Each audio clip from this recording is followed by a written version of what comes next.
Hello everybody, how's it going? My name is Alexander, also known as Andreevits, and today I'll continue on the ongoing playthrough of a game called Grim Dawn on hardcore difficulty with ultimate included, as a Conjurer combination between Shaman and Occultist with vitality damage in mind. My endgame goal when it comes to this character is to just continue on going through the campaign as well as obtaining the Dark One set. Additionally, when it comes to buying something new, I had bought already a new helmet as well as this thing that boosts my vitality damage as well as vitality decay and gives a lot of the offensive ability plus some ether resistance. So I just need to manipulate my variables a bit before I can boost up my ether resistance back to soft cap or even slightly over cap. When it comes to faction that I had found out gives most to you when it comes to vitality damage, sadly it's Barrowholm, and with Barrowholm I had not reached revered status with them yet. I am expecting to do this, I actually need to do this on this difficulty. So as soon as I will get to them and I will pump up their reputation a bit, I will be able to buy their new and exciting stuff. That's unless until that point I will not acquire the Dark One set. Okay, and also if you have like any question regarding any of the game aspects, game mechanics, you are free to ask them in chat. I'll do my best to answer them. Just for now, I need to manipulate those variables a bit to acquire the lacking resistances. Oh, and also thank you for hosting my stream, The Great Persia. I am honored and grateful for you doing so.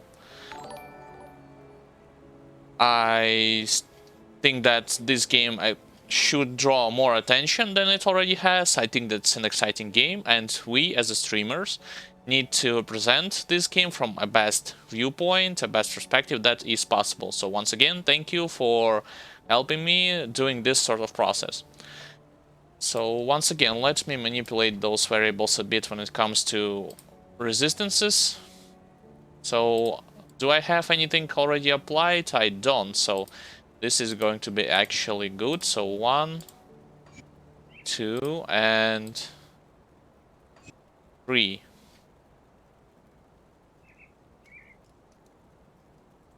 Wait, why all of a sudden my resistance is... Oh, because on the on my ring I already had something that gives me bleeding resistance. That's not that critical, to be honest, so let's actually craft ourselves some runestone and apply on the helmet. Once again, the resistance aspect when it comes to... Right, 3 warstone. When it comes to higher difficulties, or at that point I should add on any other difficulties, is actually crucial. And one thing that you should always remember, this game does not penalize you for having too much defense over your offense. No particular enrage mechanic or timer mechanic. So I think that if you are willing to put a little bit more emphasis on your defensive ability or just defense overall, even with sacrificing some of your offense, you're only going to benefit in the long run. That's, once again, if your goal is to go without any significant problems to the higher difficulties. If you're just satisfied with playing with on a certain difficulty until a certain point, that's one thing. But if you are going to go on higher difficulties on Elite and Ultimate, I would highly suggest to pay a closer look towards your defensive game. So let's craft the runestone. I would not advise any one of you who are trying to play with vitality damage in mind or chaos damage to sell or dismantle Void Harbinger items, just because, once again, the Void Harbinger combination of words on items considered to be a best in slot item in general, because it has a good resistances as well as a lot of damage on top of it. That's if you are not taking into account the friendly faction gear. I mean, the gear that you are able to acquire, like from killing regular monsters, open up hidden spoils chest, and all of that. It's just a rare occurrence for you to find those types of gear throughout your playthrough. As you can see, I only had like 1, 2. That's not it. That's actually faction gear, and yeah, 3 of them throughout all of my playthrough when it comes to Void Harbinger items. You can only encounter those combinations when you are collecting green items or rare items. Okay. I'll just checking whether or not I have something additional to apply. It seems like no. So, oops, I forgot to put this back into the stash. Let's continue playing throughout the campaign and commentating on the process of analyzing some of the skill aspects, drawbacks and disadvantages and advantages when it comes to this character over the other character archetype that I have played, such as Physical Death Knight, or just talking about this character in general. And I can start talking and separating like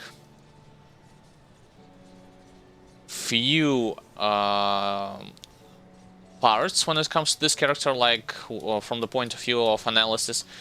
I would start to like highlighting the normal and elite difficulty first, and then move on to the ultimate difficulty, because I think the closer you get to the mid and end game,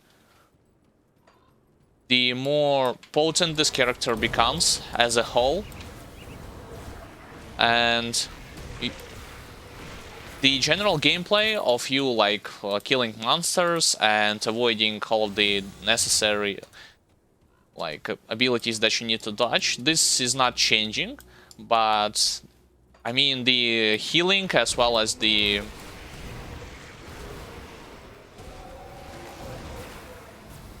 how well you can absorb some of hits, some of dangerous hits from monsters, those things are definitely changes, because you are going to level a few abilities that will allow you to compensate your weaknesses to a certain degree.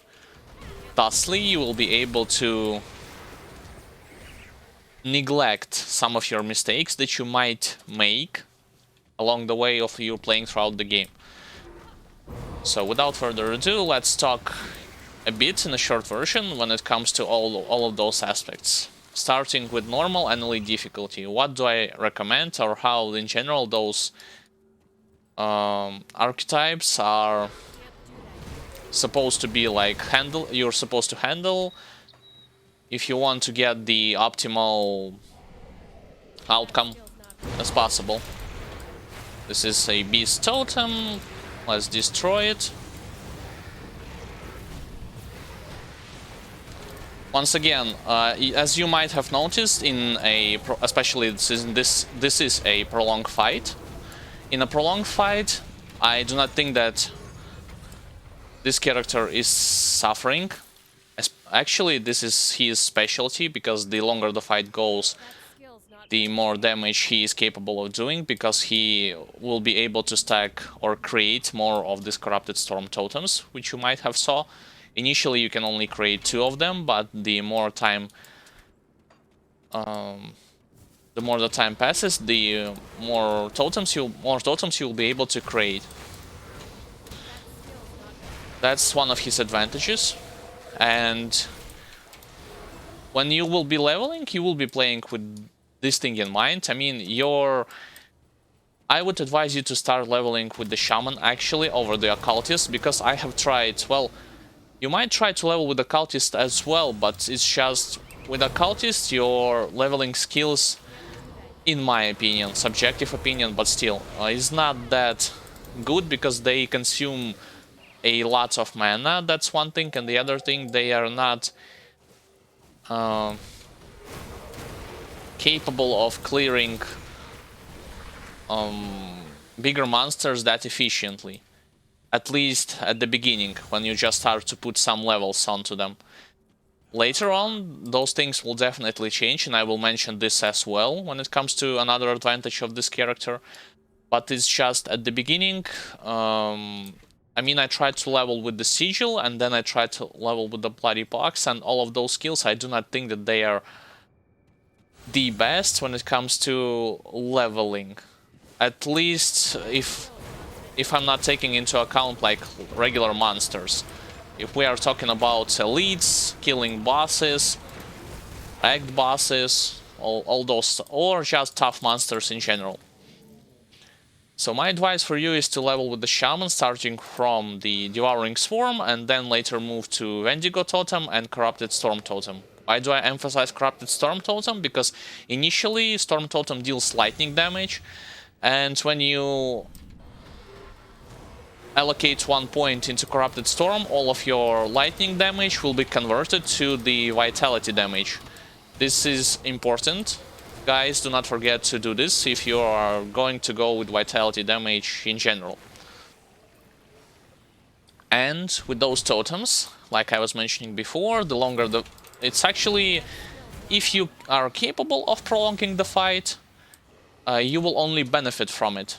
You will not regret it, because not only do you will be capable of doing more damage, you will also going to be healing a lot more than you would expect. So, like, the gist of it is you should not fear the prolonged encounters in this game when you are playing this character. But there is a disadvantage to it. One of the disadvantage to it is that your totems have a limited attack range, meaning that you will not be able to like go back to the borders of your screen and expecting your totems to do all the job for you, because eventually monsters either gonna outrun the attack range of your totems. They will not just gonna stand there and let your totems destroy them, or you might have to reposition your character to other spot because the ground itself got so much like negative pulls on it or other types of debuffs, and because of you might need to or have to reposition your character to another area, you will lose like certain... You will most definitely lose certain damage output as well as healing output in the process.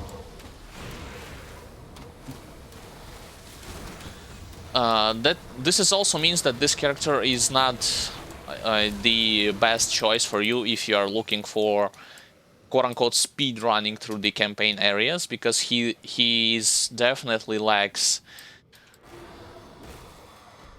the ability to like attack and move at the same time. What do I mean by it? There are certain archetypes of characters that are capable of like fast clearing all of the content without playing around their setup that much. From the top of my head, I can name like Templar combination between Oathkeeper and Arcanist. So if you are looking for those types of archetypes, this character is not going to fit or answer to all of those requirements. Let's talk about the other advantage that this character has, being that, and actually all of the characters that have vitality damage, that are vitality damage users or capable of dishing out good portion of vitality damage. Their general strength is actually the fact that vitality damage deals damage based on percentage of health that a target has. What do I mean by it? So basically, the more health target has, the greater of a damaging effect this target will receive. This is especially useful if you are fighting against a particularly tough opponent or a group of opponents, for instance, Ethereal Colossus, Ethereal Titans, or those statues from Forgotten Gods, or if you want me to reference the original campaign Flesh Hulks and Ethereal Amalgamations. It's just that on initial levels you might not see this effect takes its full potential, but the more you play throughout the game, and especially the higher the difficulty will be, monsters will going to get more health by default, and you will be able to see just how much, or how fast I should rename, yeah, how fast you will be able to destroy even the tougher opponents. So once again, as I was explaining, the disadvantage to it would be that on early leveling stages, the full effect of your vitality damage might not be that noticeable when you compare to like higher difficulty, starting from elite on especially on ultimate difficulty.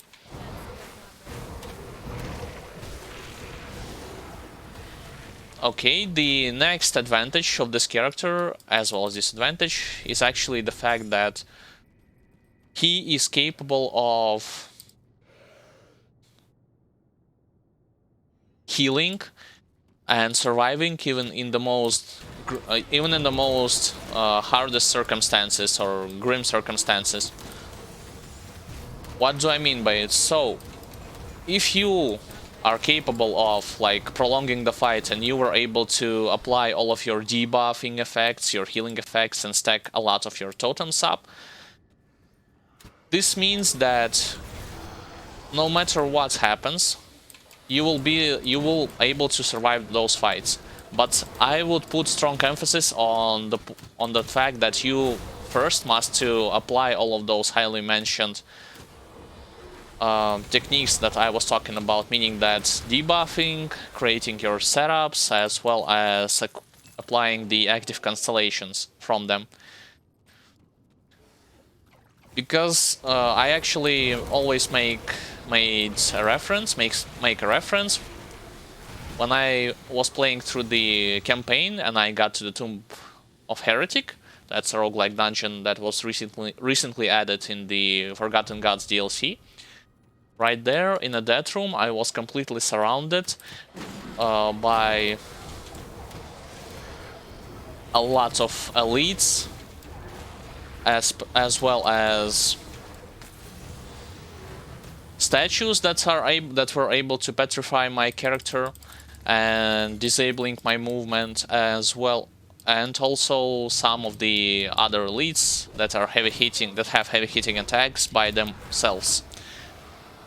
And initially, like, I was able to create all of my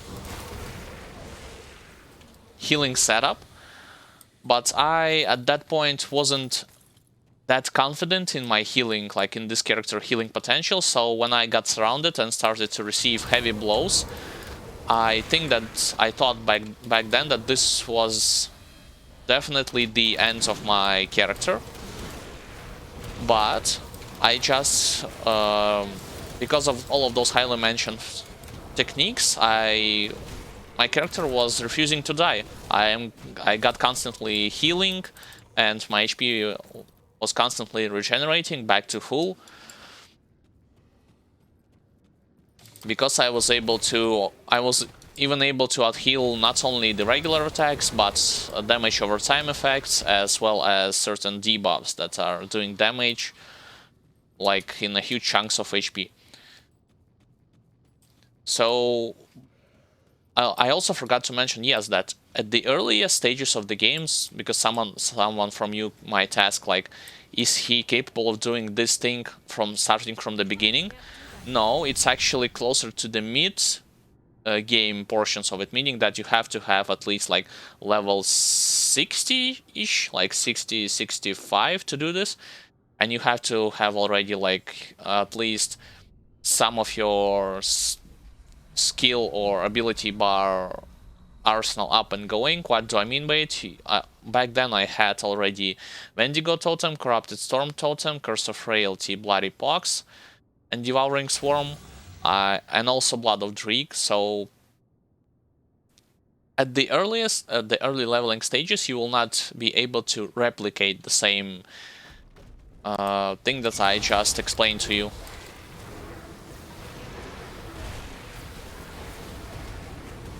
Alright, 3 golems, not big deal. I am still able to fully heal from all of them.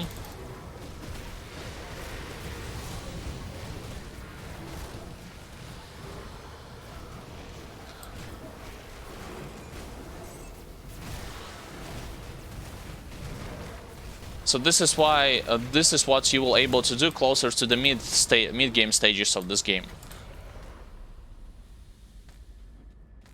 And this is his advantage. Disadvantage would be that to counteract this, I should talk about another disadvantage, is that when you are going to just level him up, you will be quite weak to physical damage, as well as you will not have good amounts of damage absorption or damage negation effects. And this by default will going to force you to play a bit more than you might think from the defensive perspective. So for those of you who like going in always into the fray and hope for the best, like hope to overcome monsters in melee range, this character at the earliest leveling stages is not capable of doing this. I can tell you this straight up front. Yes, closer to the mid and late game stages, there are some abilities that will allow you to compensate your weaknesses. One of them being the aspect of the Guardian from Blood of Dreek that will add additional physical resistance as well as poison and acid, but physical is more important to this character. The other would be Possession, exclusive skill from Occultist skill tree that adds flat damage absorption effect. But once again, this compensates your weaknesses to a certain degree. It will not turn you into a living tank that will capable of outstanding, out-healing, out-damaging every possible foe, like super bosses or secret bosses in the game. Count on those abilities only if as an additional bonus, but not a stable thing.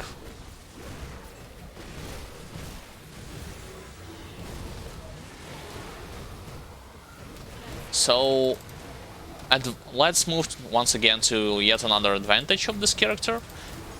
It's actually the fact that when it comes to AoE damage, I think that this character is capable of clearing, as you might possibly notice, majority of your enemies in a fast and successive fashion. So he does not lack any form of area of effect damage. What do I mean by it? It's actually quite simple. He is capable of clearing practically whole screen closer to the mid-game stages with a few touches of your buttons. Especially when the fight is going to be prolonged.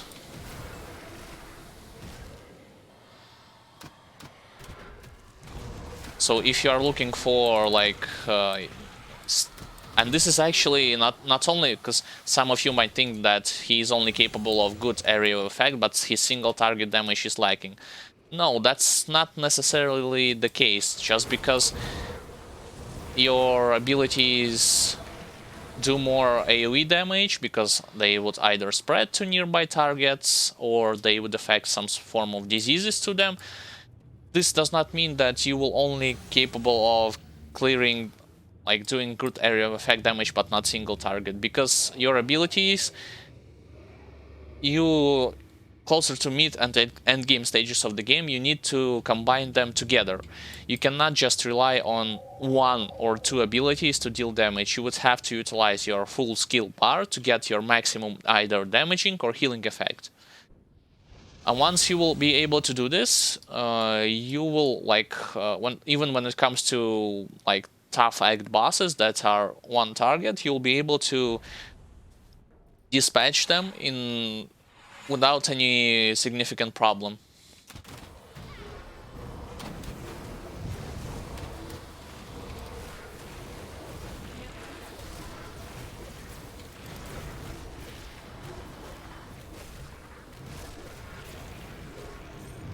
Like as you can see, even the like some of the quest bosses, they are not a threat to you when you need to dish out some good single target damage.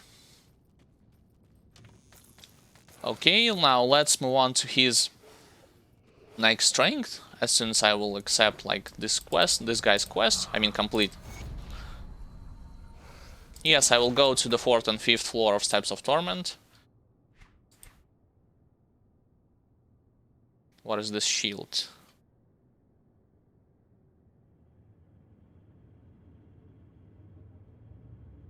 A lot of resistances. Okay. Perhaps I would save this shield for future characters, who knows. So, another advantage of this character would be is how well he is capable of like controlling the battlefield with his negative like crowd control effects, as well as his effects that reduces your foe resistances. What do I mean by it? So the higher the difficulty will be on which you're going to play through this game, the more resistances monster or defense parameters monsters will going to have. And if you are not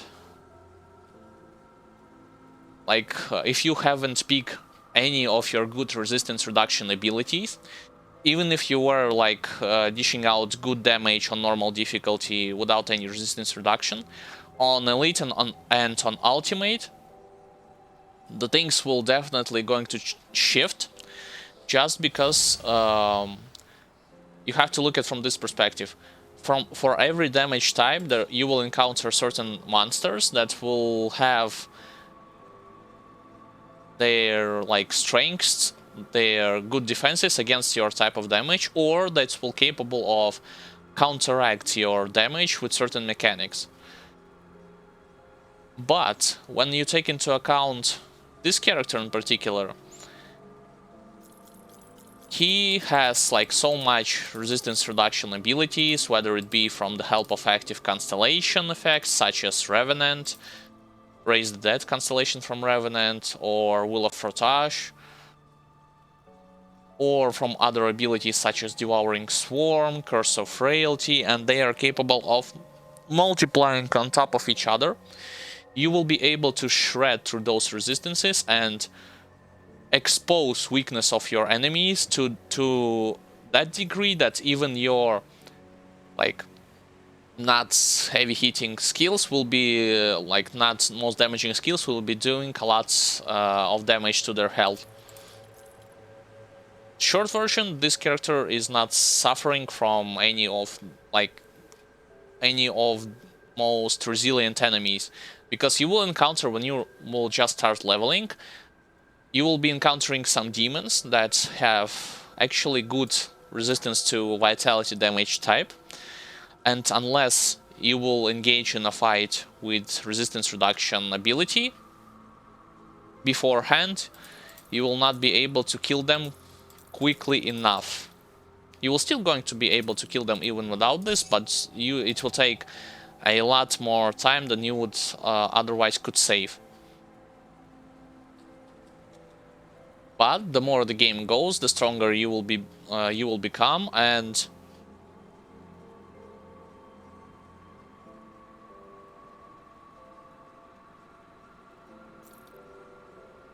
you will not going to suffer when it comes to like such aspects as protection from your type of damage. Some characters might do this, like once again to a certain degree, but this character is, I believe, he is an exception. And also I had mentioned like crowd control abilities. Yes, some of your abilities, because of they have such a good area of effect, they are capable of controlling and reducing either movement speed, attack speed, offensive ability of your monsters, as well as their general health pool. And if you are going to use them in a combination with each other, you're going to be surprised with how well you're going to clearing all of the content in this game. Alright, I had sold everything. So this is his advantages and disadvantages. This is mostly a short version. If you want to look at his advantages and disadvantages in a more detailed fashion, especially if you are a beginner, I would highly advise for you to check the edited video that I made discussing like tips and tricks when it comes to playing a squishy caster archetype from a perspective of this character, as well as other two videos discussing dangerous attacks of bosses and how you can avoid them, and defensive parameters, what you need to have on certain parts of the game, what you can neglect, and what changes on Elite and Ultimate, meaning boss's behavior, more attack speed, casting speed, movement speed, and slight changes of the fight in general. All of this you can find in the YouTube channel, in my YouTube channel, link to it, you can find it in the description. So once you have the time, you can check those videos later at your own leisure. One thing that I completely forgot to mention is that I am using a mod in this game called Grim Internals, which allows me to auto pick up blueprints, lore notes, components, and rare items, as well as it allows me to see the sole purpose of me utilizing this mod is actually visibility of the damage that my character is receiving from every particular source, as you can see, physical, fire, acid, so on and so forth. So this allows me to play around my weak points, strong points a bit better. And the quality of life changes when it comes to this mod as well is that, especially on this character has a lot of debuffing effects. So when it comes to your fight against elites, it's easier for me. It's with help of this mod, it is quite easy for me to see whether or not my debuff has run out from an elite or a boss or a nemesis boss or whatever the case might be, and reapply them. You can definitely play this game without this mod, but it's more, once again, this mod doesn't break the game or make it easier to play. It's just a bunch of quality of life changes, nothing else, nothing more.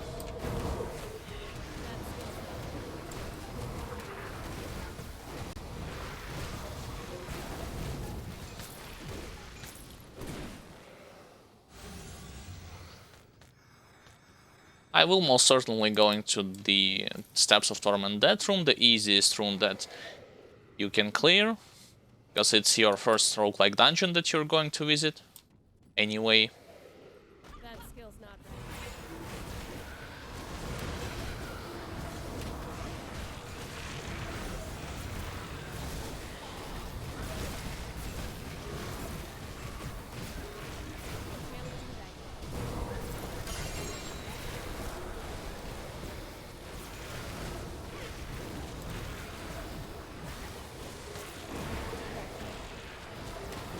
A lot of elites, a lot of golems, but once again, prolonged fight, no problem whatsoever.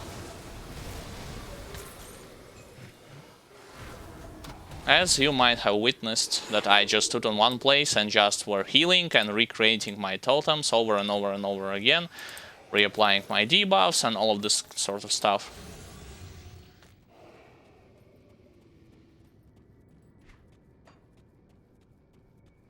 I will be testing out this character's ability to clear ultimate difficulty, because when it comes to Death Knight, character that I had previously played, I had no significant challenges when it comes to ultimate, at least for when it comes to main campaign. So I want to compare how well Conjurer is capable of clearing the content.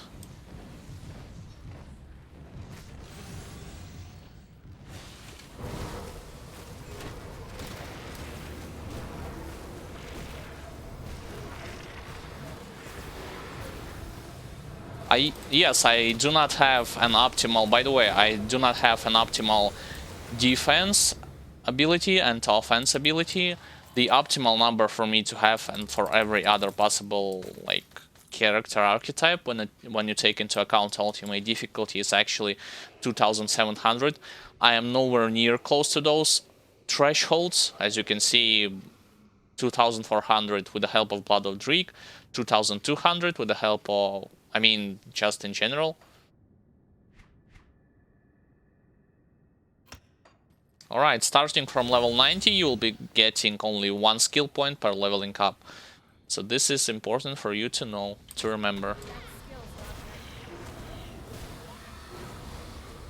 I would actually like to add some more details when it comes to ultimate difficulty, like short version of it. I think that you should strongly start to emphasizing your defense, like upgrade your defense with the help of endgame components. I can give you an example why those endgame components are actually better than the early game ones. If you are just playing through the game, you might remember a component called Anti-Venom Self, and it gives you 20% poison and acid resistance and some health regen and health overall. Let's compare it to Ugdenbok Leather. Ugdenbok Leather gives you the same poison and acid resistance, but it also gives you defensive ability on top of it, as well as bleeding resistance. So this is kinda no-brainer why this component is way better than Anti-Venom Self. So your goal should be like start to searching for those better components starting from level 75. They are all capable of, you are capable of applying them starting from level 75. As soon as you will get there, start looking for those items.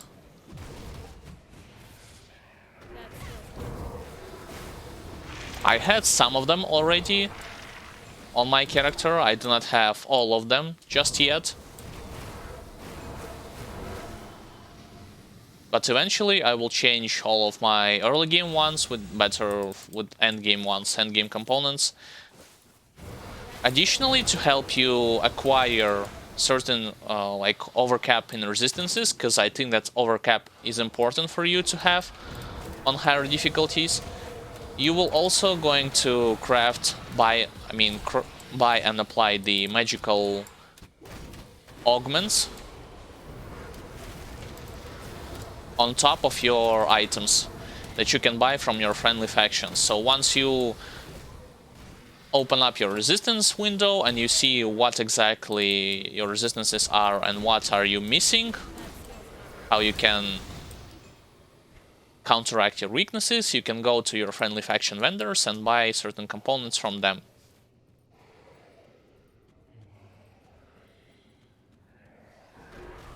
Okay, so I talked a bit about what this character's strengths and weaknesses are, what he's capable of doing.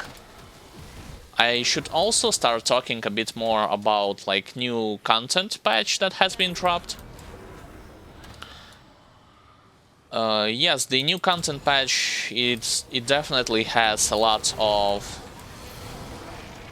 new legendaries for you to collect, new rare MI items from certain bosses, as well as some balancing changes to certain builds. For instance, every retaliation build archetype has been nerfed to a certain degree, so that's important for you to remember if you wished to, or if you still wish to test the retaliation archetype builds. But my focus for you is to talk a bit more like about the new totems that have been added, and what are they capable, like what and how are they going to influence your game plan when you're just playing through campaign areas. So those totems, basically, the short version of it is they act like a desecrated shrine. You are aware of those shrines that are protected with certain monsters and you need to defeat them. But important for you to remember is that those totems, and this is actually the thing that I had tested, yes, you will start to see them and cleanse them starting from normal difficulty. But for you to remember, especially if you have DLCs, those totems are capable of summoning as a protection monsters from DLC start already and in Act 1. Why do I think this is important? Because monsters from DLC, from Ashes of Melmoth, as well as from Ashes of Melmoth, as well as from the Forgotten Gods, they are tough. Not only they are tough to deal with, but they are capable of shredding through your resistances. And if you are only leveling up at the earliest stages throughout your throughout your campaign, excuse me, and you will encounter, like, for instance, Ethereal Titans, Ethereal Colossus, and your resistances are not optimized yet, you will be most certainly start to lose a lot of your HP because of their attacks. Once again, not necessarily because your damage is lackluster, also because of the fact that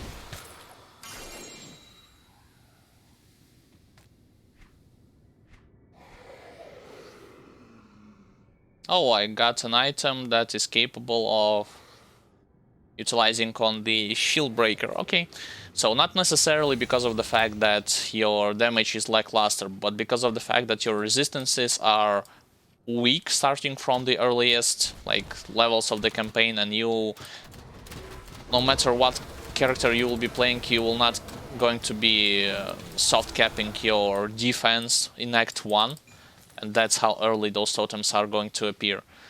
So be sure to proceed with caution when you try to cleanse those totems from their defenders.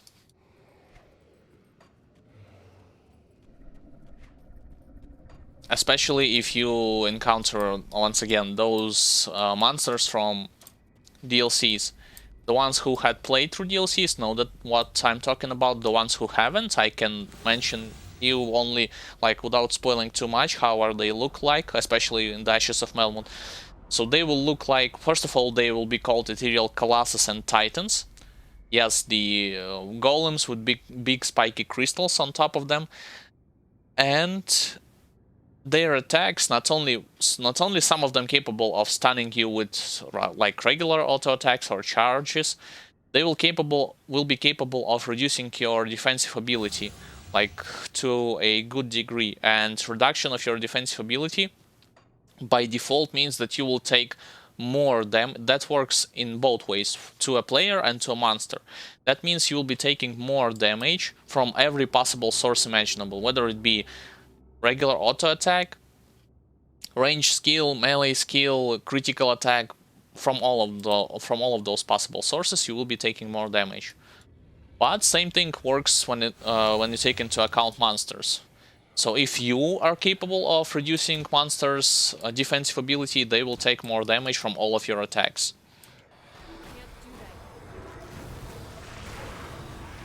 It's just that I wasn't think that it was possible, to encounter such tough monsters starting from Act 1.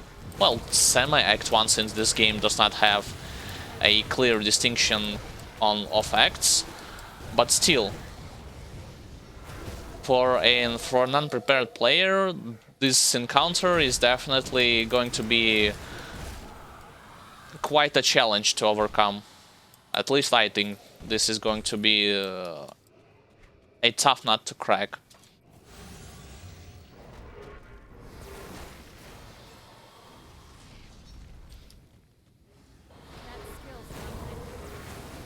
Additionally, those altars, yes, why do I think that they will change your, and actually all of the players' perspective when it comes to not only leveling up, but acquiring the infamy with enemy factions. This will change your perspective, because you, when killing those altars, those monsters from altars, you are gaining certain infamy points. Depending on which elite you will which enemies and which elites you will exactly going to kill. So you will start seeing your nemesis bosses sooner rather than later. Okay, this is yet another altar.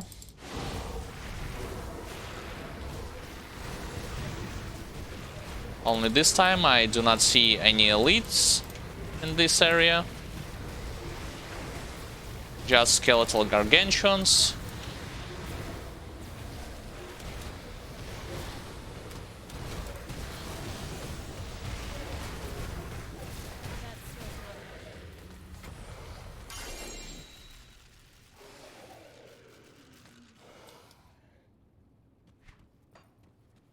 Okay, so now I have cleared them. Let's continue on. So yes, those altars have different factions that they are representing. You might face against undeads, you might face against ethereals, or against demons. I haven't actually fought against demons yet, but I will encounter them soon enough. I mean, the demonic altars. Be sure to look through your defensive like parameters as well as your offense, and if anything, do not fear to retreat if the fight is going to be like looking too overwhelming for you at this point, because once again, I am strongly emphasizing the point that starting from Act 1, you might encounter foes that are going to be... that would otherwise going to appear way later in the campaign. For instance, in the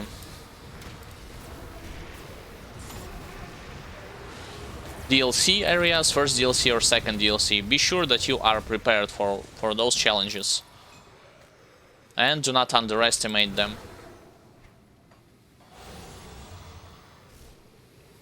Alright, so now that I have talked a bit more about this new content that has been recently added, let's talk a bit more about the game plan of this character from my point of view, as well as giving you like certain tips and tricks which you can utilize when you are playing either this character or any other archetype that have strongly resembling this character's gameplay.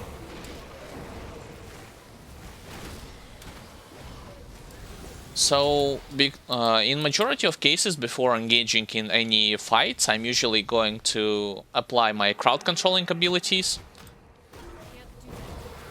as well as, because of crowd controlling abilities have like good uptime on themselves, it makes a good choice for you to search for constellations that's proccing whenever you are attacking your foes with certain debuffs or applying the resistance or movement reduction effects. or any other effects such as attack speed reduction, casting speed reduction, sort of like similar stuff. I'm utilizing Curse of Frailty for this. It has a good area of effect. It does not cost a lot of mana, and you can, even if you are facing against big numbers of opponents, you can, with a few clicks of your button, apply the debuff that I have explained to you previously to all of them. Right after this, I would usually recommend for you to go for your damaging ability. The choice is yours. I mean, every character archetype has their own damaging ability. Once you will level this, for example, when taking into account this character, if you are just leveling him up, you would not have Curse of Frailty from the beginning, you will only have your totems. So your choice is to apply your totems first.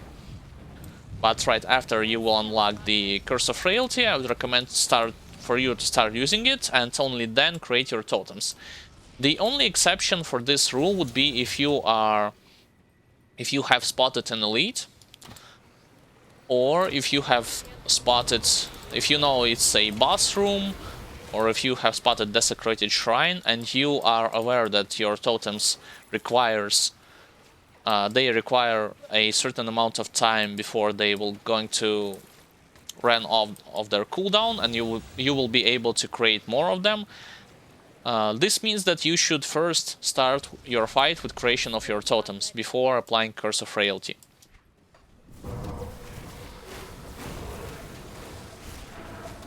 Right after this, I would advise you to go for your either damaging abilities or your more resistance reduction effects. For instance, if you are fighting against Nemesis bosses or Act bosses, it might not be enough to just hit them with one defensive reduction effect and hope for the best. They might require from you to apply like multiple stacks of those effects on them for you to deal a good amount of damage to them.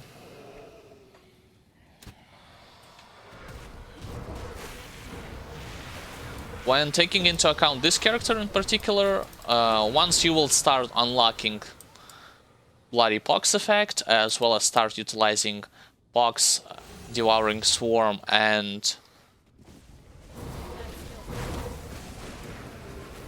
your totems all together, you'll be able to create multiple damaging sources, and no matter who are you going to face, they will not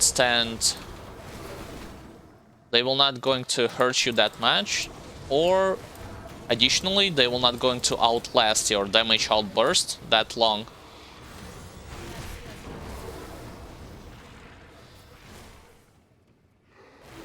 It's just that when taking into account this character, his optimal approach would be to apply those skills together, like in combination with each other. But if you have like only 2 or 3 damaging skills, it's completely fine. Like for instance, if you play, I do not know, like an Arcanist or with combination with certain other archetypes, and you're utilizing the same approach, you might have only 2 or 3 skills for you to actively press, and that's it. So your optimal approach would be utilization of those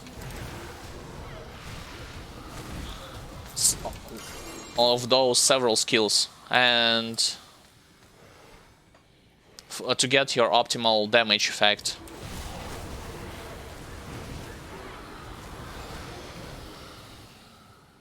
And when all of this has been taken into account, I am also recreating my totems or reapplying my debuffs as soon as I will have to do this.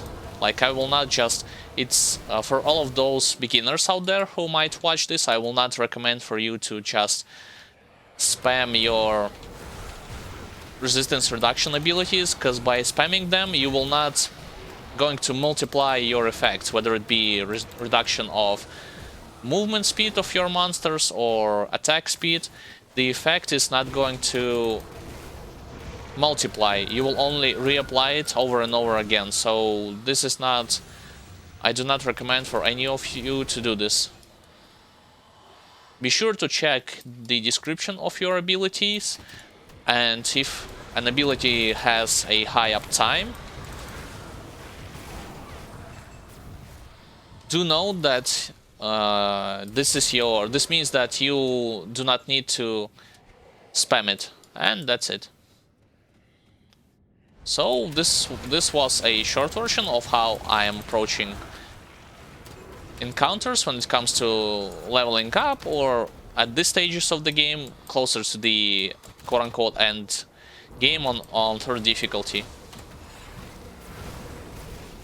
The one thing that is going to change for you once you decide to play with this character in mind is that closer to end game, because of the help of your other damaging / healing or abilities, you will be able to absorb more hits than you would otherwise cannot.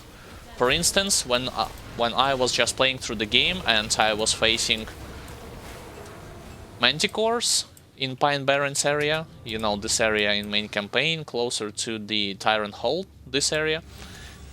Manticores that have multiple attacks attached to them, they are capable of dishing out quite insane damage, especially to squishy casters. That's and when it comes to ultimate difficulty, their equivalent would be bandits that are throwing knives and are dealing piercing damage and a lot of physical damage to you in a process. So be sure to be extra careful around them, and do not absorb their full barrage if you have means to dodge them or kite them.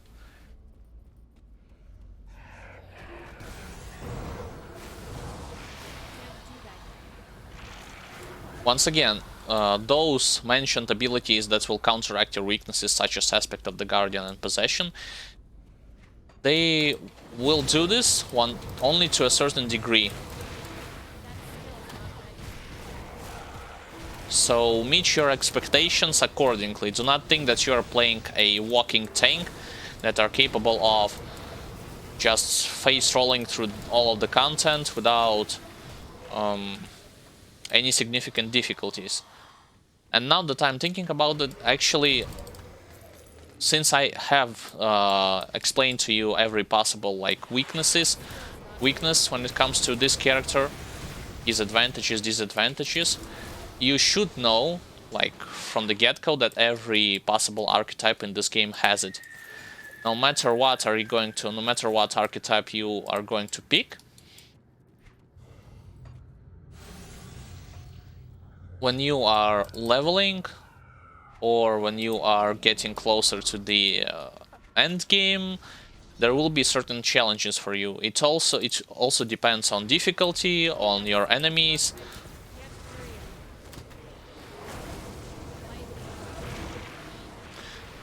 as well as on certain aspects of your damage or of enemies' resistance. Okay, my inventory is full. I will turn off the auto pickup function and throw away some items for me to pick up more closer to the chamber where the boss of this roguelike dungeon is. 1 second, let's turn off this function and throw away shields. Yes, shields are not the thing. My subjective opinion still remains unchanged. I think that shields are broken. What do I mean by it? In terms of how much defenses they were capable of giving to you, even without magical components or augments on top of them. And I am always referencing a shield that I was capable of finding when I had played Dead Knight. I had found a shield that had 50% elemental resistances and 40% chaos resistances, as well as physical and internal trauma damage, without any augments and components. I had checked Grim Tools database, there is no other item that has the same amount of defensive parameters in this game. Excluding shields, of course, but I mean other items. So I think that defensive aspect, and it's not like those guys that are utilizing those shields, they are lacking any damage output significantly, or they have a problem like dishing out damage. No. Even without this, even if those guys have a shield, they are still capable of dealing good damage to their opposition. So I think that my subjective opinion, I think that the defensive aspects of those shields have to be nerfed a bit. Because when I saw, like, I'm not talking about Retaliation Warlord, I was mentioning, like, I was seeing on YouTube Shield Breaker with the shield, and his damage output was insane, as well as his tankiness. He just stand there with a pistol and a shield, and he literally face tanked like multiple attacks of monsters without even trying to relocate or reposition or avoid getting surrounded. And he, like, yes, this playing with the shield perhaps will make you a living tank, but I do not wish to test this myself, because I think that shields are kind of busted. Okay, so let's kill this boss.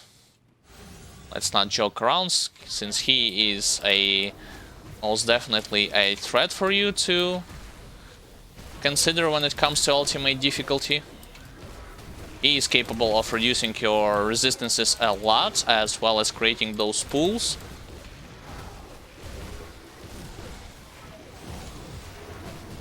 So as soon as he creates those pools, you should move away from him. You should not stand on one place and try to absorb all of his incoming damage.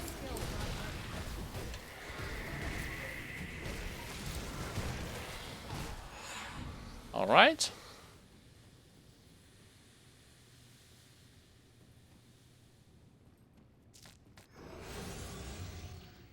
Yes, this is actually the thing. On higher difficulties, as you might have noticed, not only attack speed, movement speed, and casting speed have been increased from certain bosses, but also their negative effects lasts longer than usual. For instance, those pools from Alchemos, final boss in Steps of Torment, lasts way longer than usual than on normal difficulty or on elite difficulty.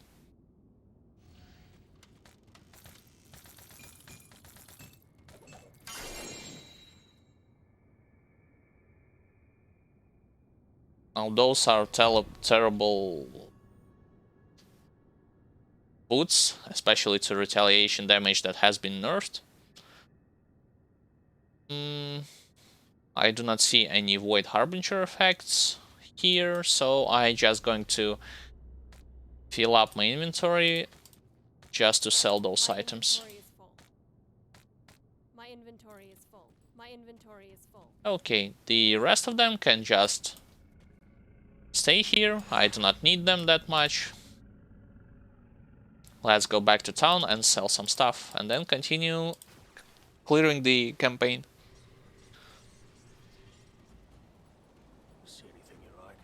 So I got a glyph. Let's learn this glyph.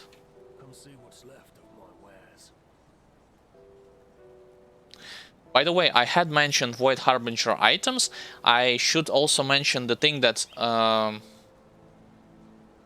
is a good equivalent to them when it comes to, like, let's say for instance you are playing physical or internal trauma damage. Your best in slot items or combination of words would be to look for on their items is all-around threat. No doubt, those are your good go-to option. Like, not actually good, they are best go option for you if you are looking for physical internal trauma damage, as well as a bunch of resistances.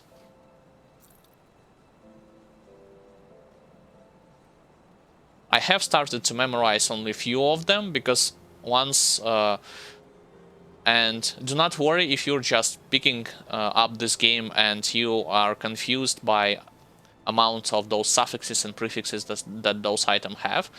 Over time, you will be able to distinguish whether or not an item is good or bad, especially if you played like certain ARPGs. For instance, a good rule of thumb for you to look for is to check whether or not an item has your type of damage by itself without any additional effects. So for instance, if I were playing a vitality damage user, I would look for vitality damage and vitality decay. Additionally, your option would be, the second thing that you need to look for is resistances on top of your items. Because some items might have only resistances without damage, without your type of damage. Some of them can have only damage without any resistances.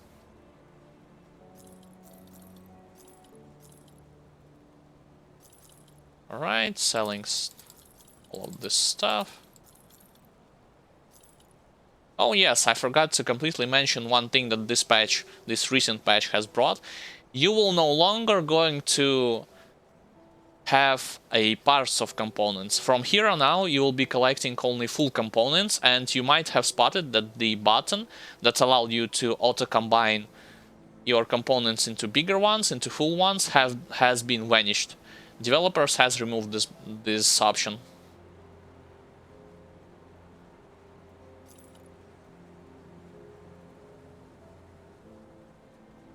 For some, this might be a drawback. I personally didn't care that much about the removal of those partial components and the inability of combining them together. Yes, it's a subjective thing, but it's my opinion.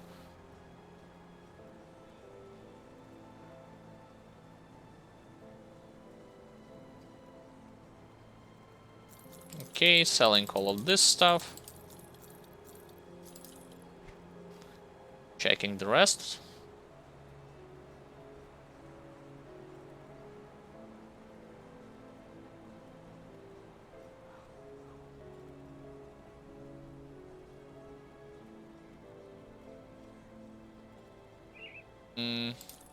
Nothing with the exception of this good legendary two-handed mace. A good proc, actually.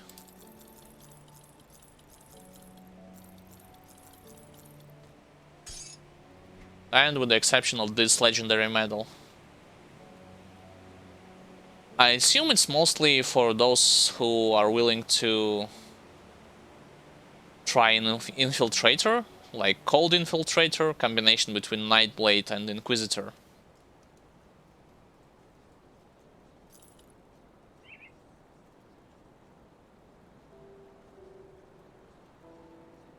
Alright, let's check the rest of them.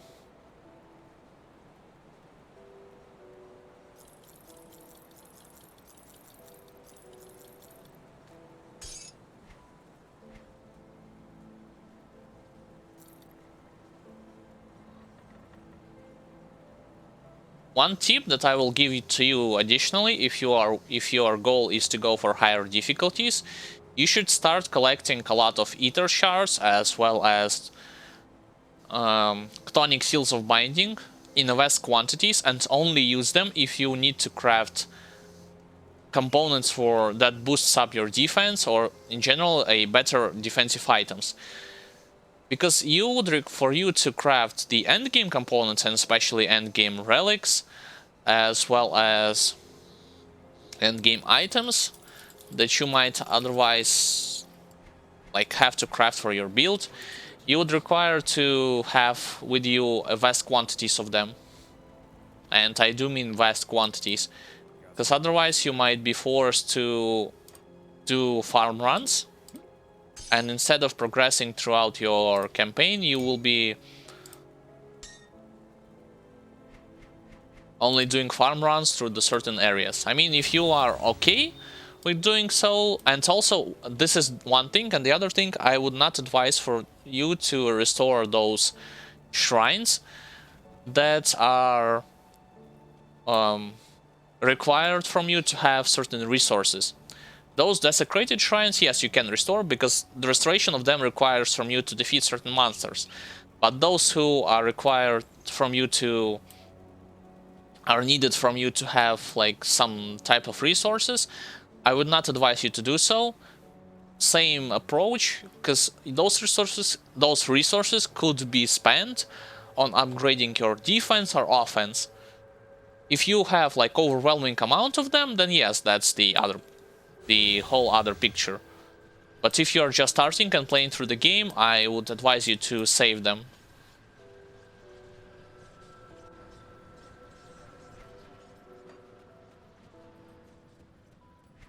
So, Smuggler's Pass. That skill's not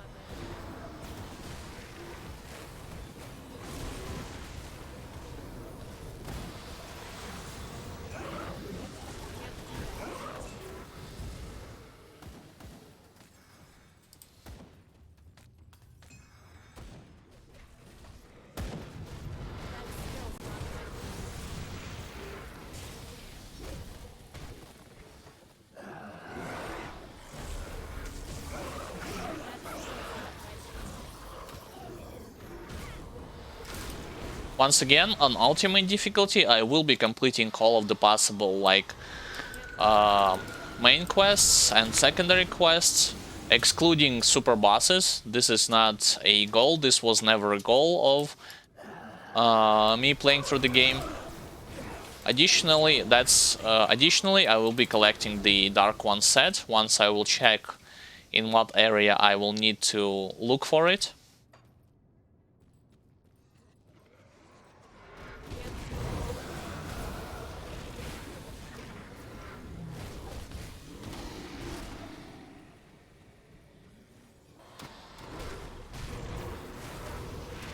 Unstoppable, no big deal.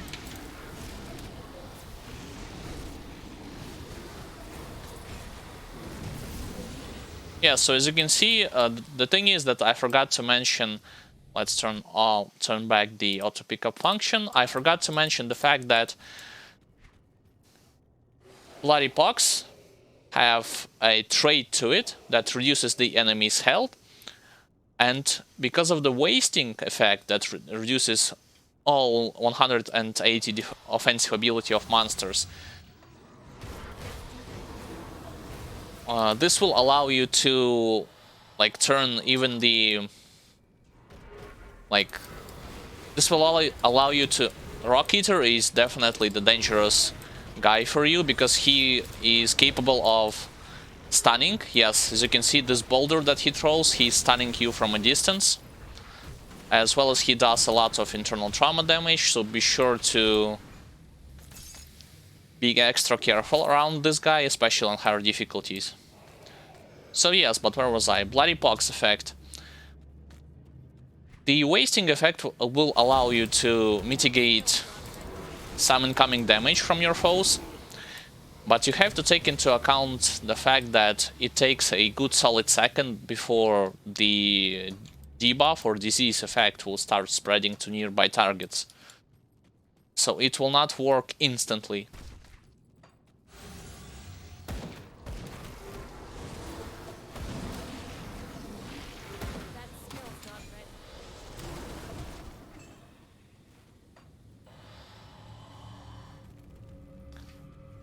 And once I'm here, I should have like I should also mention that yes, this character requires from you to have at least decent micro and macro controlling skills. For those of you who might be discouraged by the amount of abilities that I currently have and using actively on my toolbar, I should add that from the beginning, from earlier stages, you will not have nowhere near as many as I'm having right now. Over time, slowly but surely, you will be adding one ability and another ability, and you will get accustomed to the way that this character is playing. But from the beginning, you will only have like Devouring Swarm, Wendigo Totem and Corrupted Storm Totem. So 3 abilities. 2 of them if you exclude, like, because Devouring Swarm you'll be using mostly for applying active constellation effects as well as healing effects. At the beginning, yes, it will dish out a good amount of damage, but the longer the game goes, the less damage you will see from the Devouring Swarm. So once again, 3 abilities up until, like, let's say level 40-ish, like 45, 50. So do not think that you will start the game and closer to the end of Act 2 or Act 3 you will have the full panel that I'm having right now. No, that's not the case. Oh no, Manticores. Lots of Manticores. Got to watch. Yes, I was right. Those are definitely DLC's monsters. Those are not your regular inhabitants in this act. Because those were Manticores from, if I'm not mistaken, from Ancient Grove.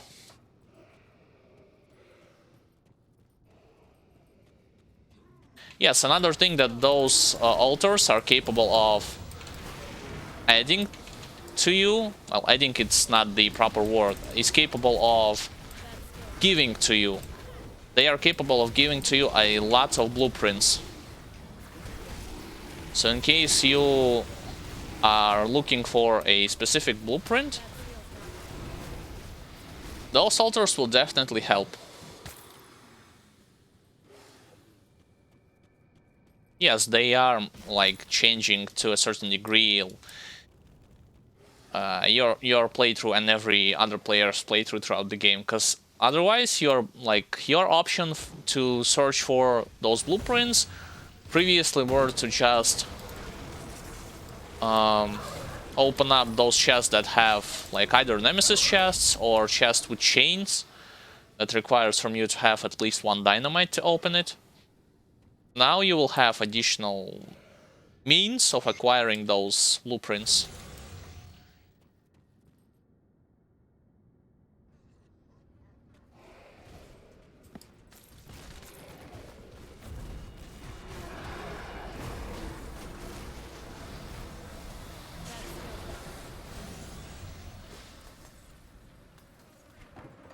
Alright, let's continue.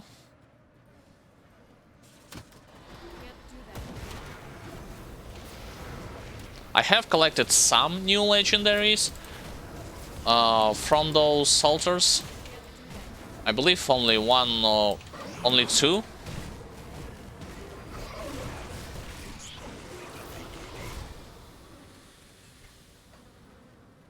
But those are not, like, the thing that I was looking for. I was looking for a specific legendary that will grant good bonuses to an ability for Nightblade called, like, Shadow Shift or something like this, when he teleports to nearby targets. Practically, this legendary gives a lot of pierce damage to this ability. And I wish to try Nightblade with this ability, but I still haven't collected this legendary.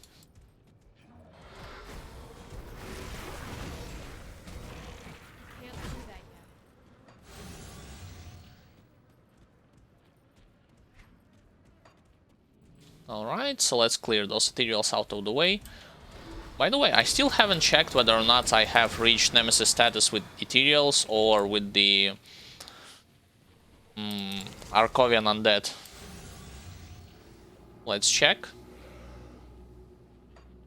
No, those are Ethereal Vanguard, that's not it. Almost Nemesis with the... Oh, I have already reached Nemesis status with Ethereals. Strange. I haven't noticed it. Well, I haven't noticed or missed a pop-up that will otherwise inform you of reaching the status with them. Well, if it isn't... I haven't been entirely... I came upon the... Alright, accepting 2 more quests.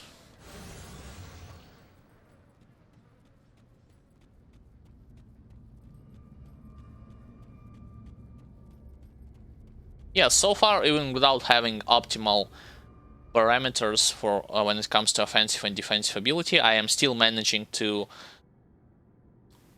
overcome the challenges on ultimate difficulty. And you have to take into account, like, for those of you who might remember my playthrough of a Death Knight, physical Death Knight with internal trauma damage, that's combination between Soldier and Necromancer.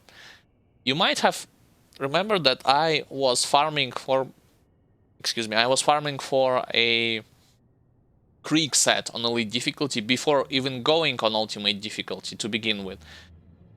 And yes, the Death Knight is one of the character archetypes that have his like target farmable equipment starting from Elite difficulty. But Conjurer, character that I'm playing right now, combination between Shaman and Occultist, only has the opportunity to acquire his like Dark One set starting on Ultimate difficulty. Even without this, I am still managing to complete quests, play through the content of this game, through the campaign, at least, without any significant drawbacks.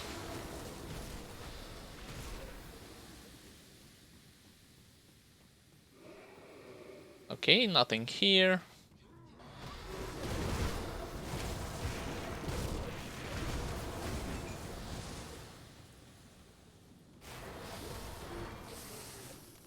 Yes, those spiders just got from the ceiling to instantly die.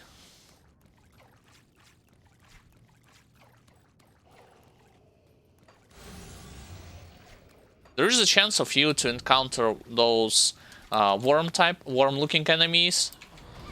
That will going to be an elite ones, not regular ones.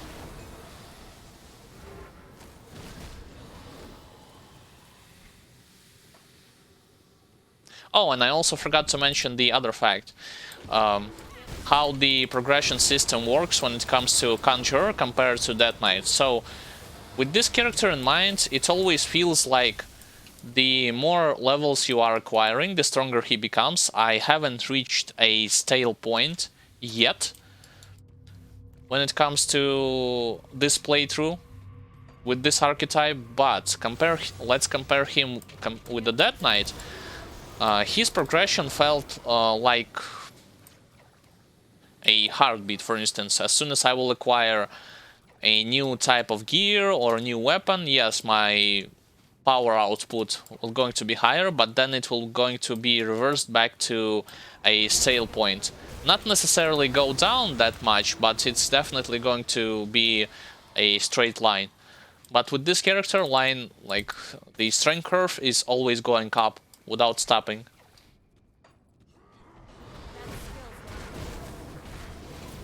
I do not know with what it's connected actually, because I haven't played Conjurer before this point. Once again, my first character of this game was Death Knight, so yeah, perhaps it's all of those archetypes have their unique progression. Not only those two types that I have mentioned. Okay, so two passages to the left and to the right. Let's go to the left first, because I know that there's a desecrated shrine there.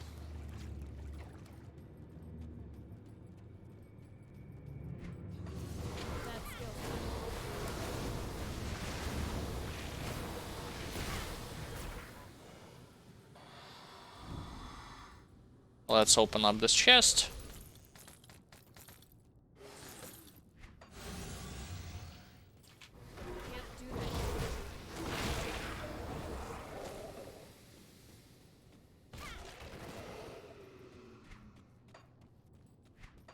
That skill's not ready.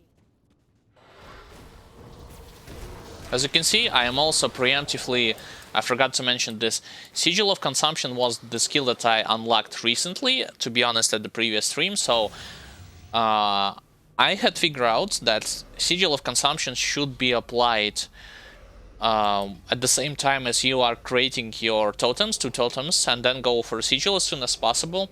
Why? Because just like with Corrupted Storm Totem, you can stack sigils on top of each other, so that's one sigil.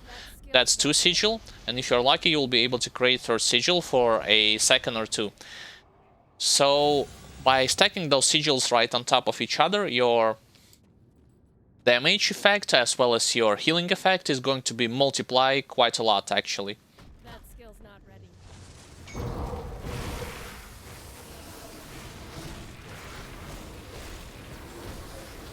Oh, we have once again a full party here.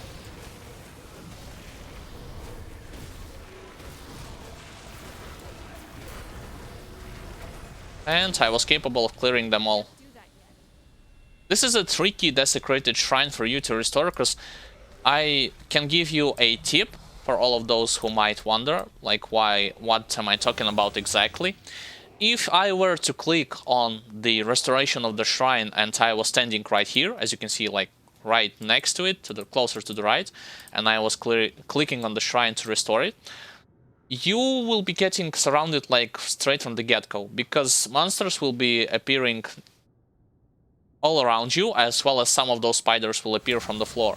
So you will not, unless you will have like some sort of an ability that will teleport you away, or that will allow you to break through enemies' lines, you will be surrounded by them. So for those of you who are lacking those means of escape, it is highly advised by me to just try to like click on the shrine standing from here, because you will have your you will have your moment to move away a bit and attack them from a distance.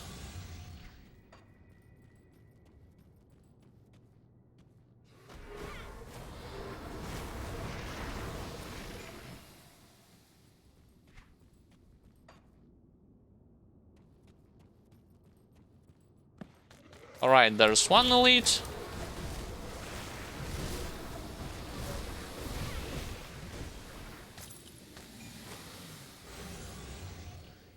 He didn't left any spheres for me to break, so let's move to the other portion of the map. That skill's not ready. And yes, I was talking about the movement ability. The thing that I'm lacking, and the thing that I not only haven't used to play with, but also haven't experienced this mechanic yet by myself, is actually those glyphs that will allow you to teleport to either to break through enemy lines, like I was explaining previously, with dealing damage or without dealing damage. That depends on what type of glyph you are using. It's just that I am mostly relying on my ability of how well I'm controlling my characters. I am not trying to show off or just emphasize like how, or pretend I'm an expert of controlling this character on the battlefield. I am just explaining how the things are looking right now. So I got used to play without those glyphs, but they are there for those of you who might be interested to use them. They are there for you to apply and to play with.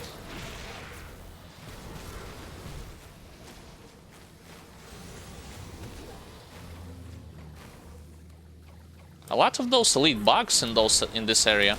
I mean, yes, the density of elites is going to be increased, as well as regular enemies on higher difficulties. But it's not. I should add that in not all of the areas you will be noticing those differences. Not in all areas you will be noticing like that. Yes, the density of monsters are increased, and that a boss at the same time. No big deal. As soon as I will able to stack my healing, I will have no problem against them.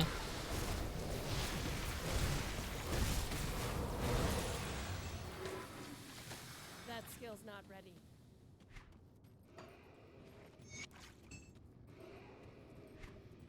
Yes, the passage to the right is blocked. I need to find another way.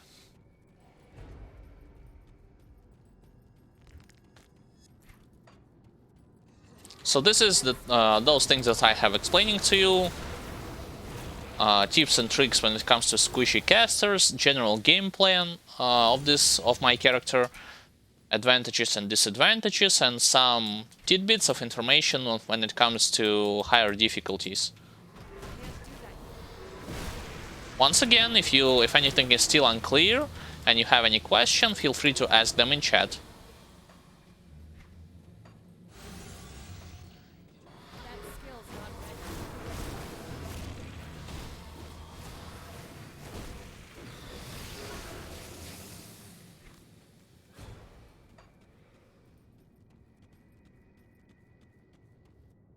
The thing is that when I was playing as a physical Death Knight, I got to a point where I had unlocked Revere status with all of my friendly factions, with the exception of one. I haven't unlocked Revere status with Barrowholm. And like I was saying before, and that I have double checked, Barrowholm is actually a good faction for those of you who are interested in vitality damage without any additional bonuses. So for instance, Covenant's Refuge is also giving to you some vitality damage with Ether or vitality damage with bonus to pets. But if you are willing to just buy an item that adds flat vitality damage, flat means direct vitality damage, your go-to choice, with the exception of cults, like those cults and Forgotten Gods, would be to go for Barrowholm.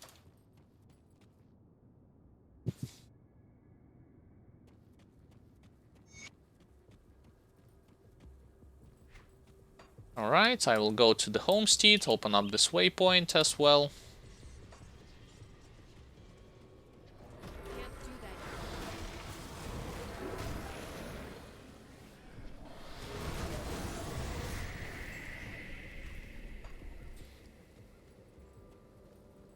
Perhaps I was explaining initially that how good all of the vitality damage users are when it comes to dealing with like tougher monsters in terms of their health pools.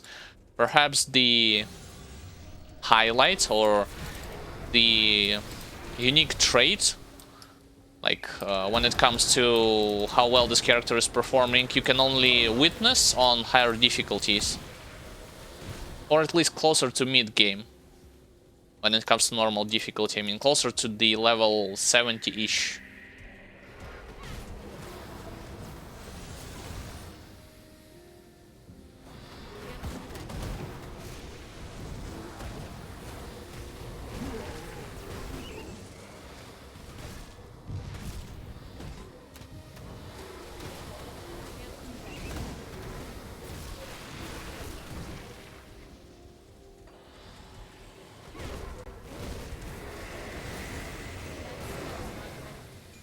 I will not unlock this passage just yet.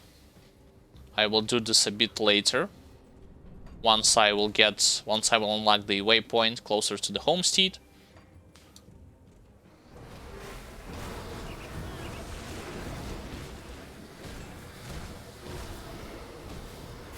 Charger.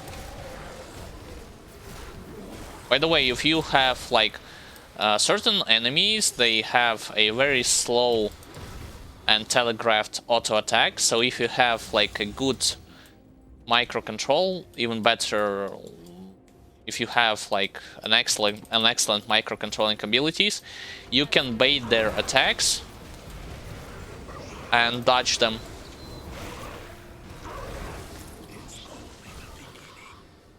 Yes, it's not necessarily an advanced technique.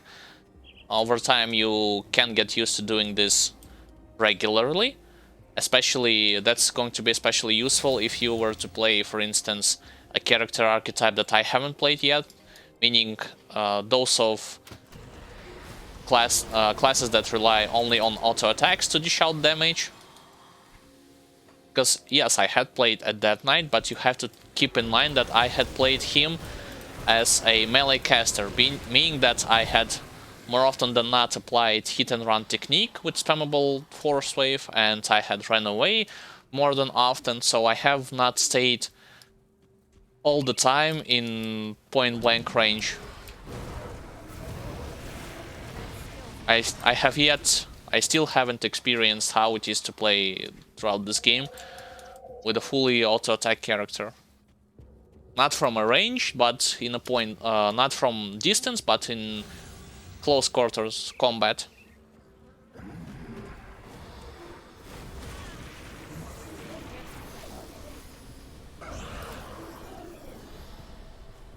Overmind is going to die by itself because of the debuff.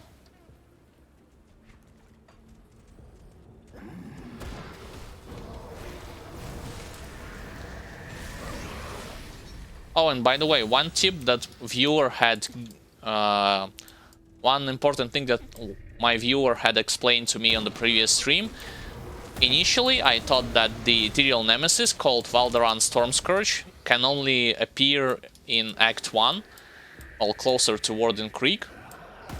But it seems that I was completely wrong. He was also capable of appearing closer to the Homestead territory. So I have to be on the lookout and have to be on my guard when I will eventually see him on my minimap.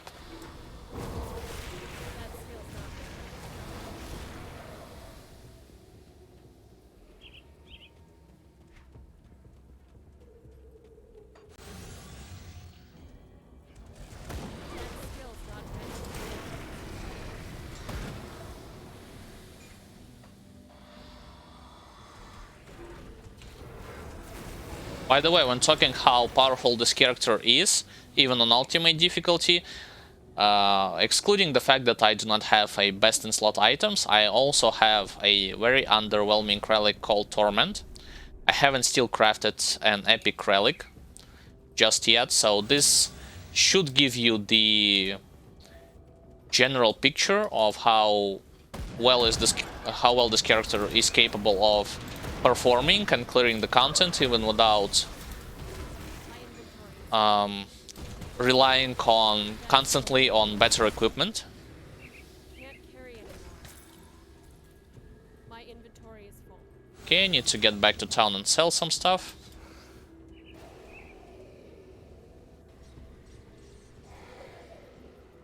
I'll give you a good price on what I've got left.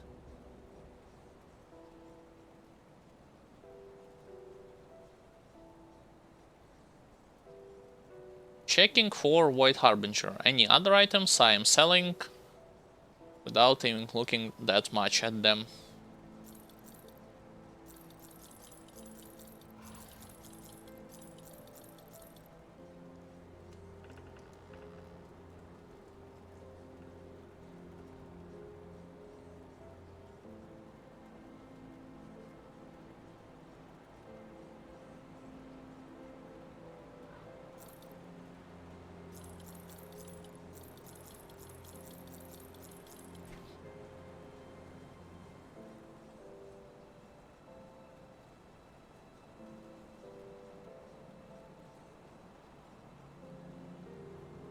And now that I'm just selling items, I will use this opportunity to say hi and welcome for all of those who are watching this stream from the beginning, or those of you who are watching this stream just recently, tuned in just recently, watched any of my other videos, or just want to get a portion of Grim Dawn content. Nonetheless, welcome. My name is Alexander, also known as Sanderievitz, and I'm playing Grim Dawn on hardcore difficulty with ultimate included, as a Conjurer, combination between Shaman and Occultist, with main type of damage being Vitality damage.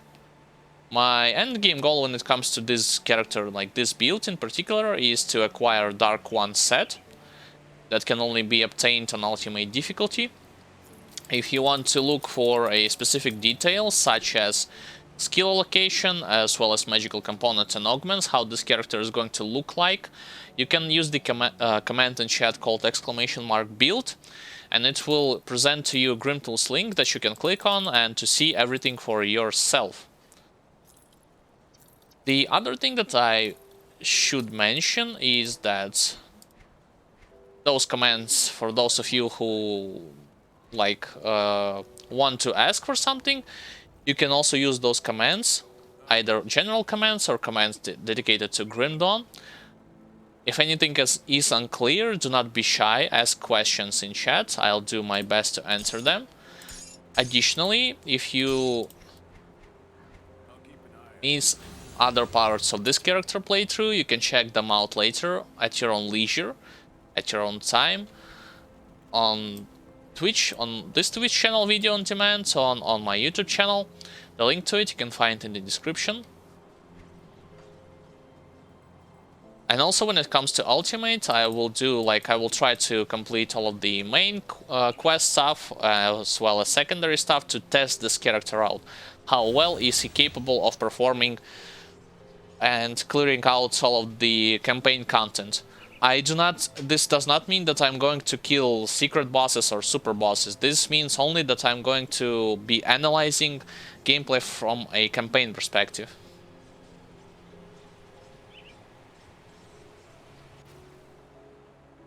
I am going to be also from time to time like enumerating and analyzing certain drawbacks and advantages of these characters over the physical Death Knight that I had played previously, or just talk about some skills that I find interesting, like because they have interesting mechanic or they have a unique traits on them.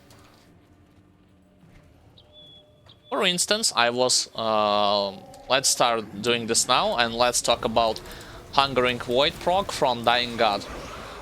I was right when I was initially assuming that you need to, before unlocking this active constellation from Dying God, this one, you will have to have a solid amount of either active HP regeneration or passive HP regeneration. What do I mean by it and why this is important? This is important for those of you who might interest, because Hungering Void, the proc from Dying God, yes, it gives you a lot of damage boost potential as well as critical damage, but in return it starts to slowly but surely takes a certain amount of your HP away from your character. This means that if you do not have any passive means of regenerating your HP back with the help of Blood of Dreek, or if you do not have any monsters to heal from, like actively, because most of your skills or active constellation heals you in one way, shape or form, you will be only having like drawbacks than advantages when you will decide to rush for this constellation proc. So my advice for those of you who are willing to play with this constellation is just make sure you have enough means to heal from actively or passively. Because let's say if you haven't encountered any monsters, you have to have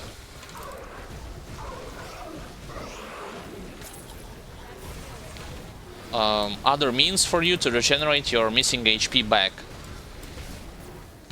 And do not fall victim to your own greed because you want to acquire more damage with sacrificing your HP because of this proc. All right, so I have secured the rift. Let's return back to Olgrim. This is not the right rift.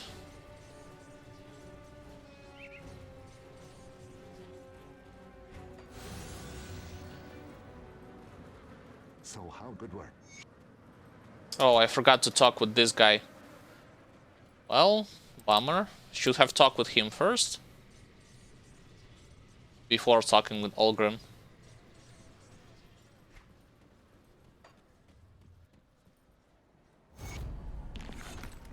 Okay, one quest has been completed. Let's go up there, complete second quest. I wasn't sure. I wish I'm going to. I'll skip the plat. The Legion is split on.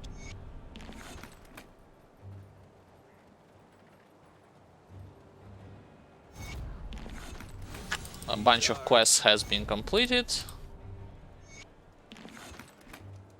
Many more has been accepted.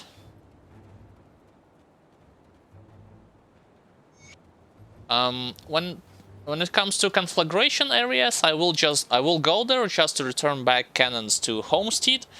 But when it comes to my visit to Port Valbury, it will be a bit later, as soon as I will unlock the quest that sends me there. Oh, those ones I should not talk. I do not need to talk with them yet. So let's go first to conflagration area, and then I will go to the Pine Barrens area.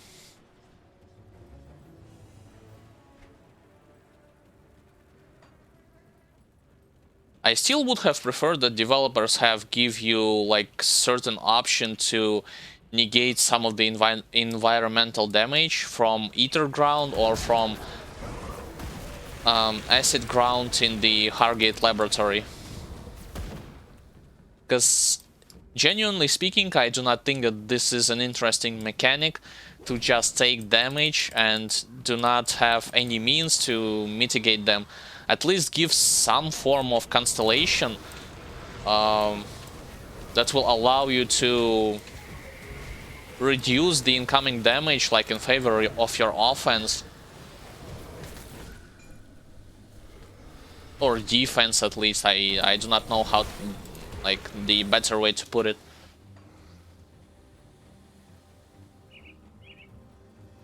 Because let's say, like, one good example is actually one reference that I will make is in the game called Doom. There is a thing there that allow you to soak some damage from environmental effects, whether it be blowing up the barrels or whether it be like Can't do that yet. blowing up the barrels and standing near them, or whether it be your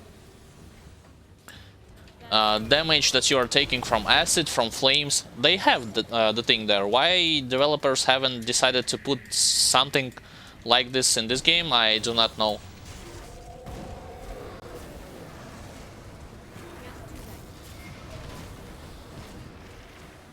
And no, it's not comparing like apples to oranges. Those are practically same mechanics.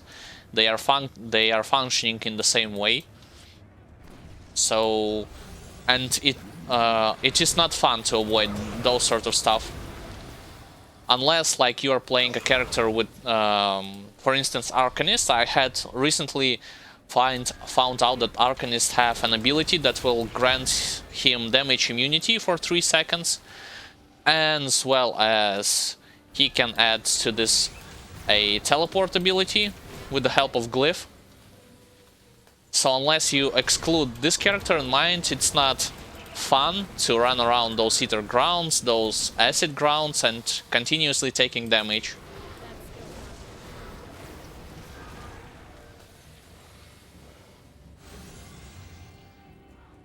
Once again, I'm not coming into the Port Valbury just yet.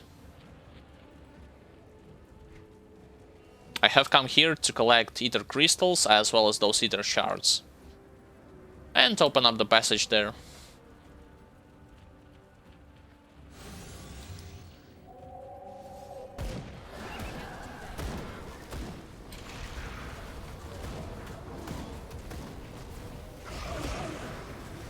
By the way, my stun resist is lackluster. I will need to improve it.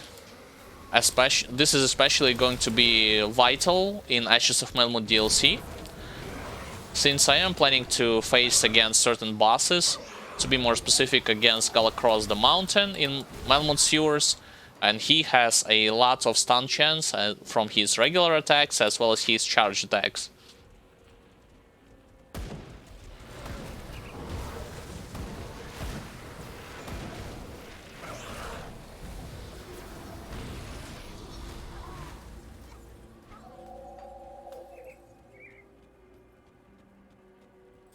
That skill's not Alright, let's go there.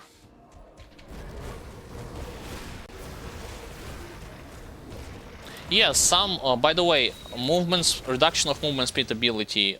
Some monsters, yes, they do have a higher movement speed than others, and they will be capable of advancing, like covering the distance straight to your character's face in a short time span.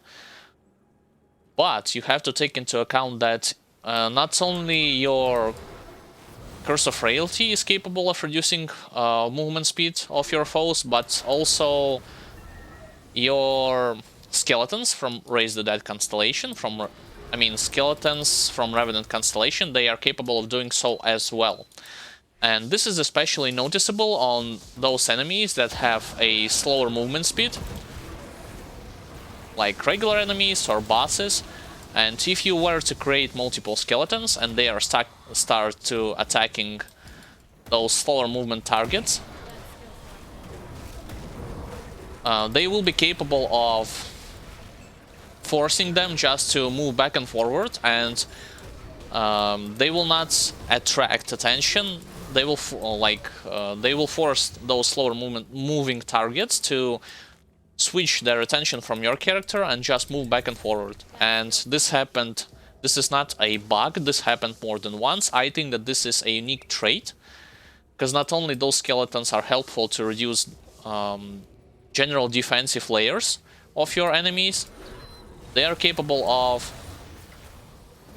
reducing enemies' movement speed as well. Wait, something is happening there. I have heard by the sound. It looks like some enemies had spawned and I had missed them.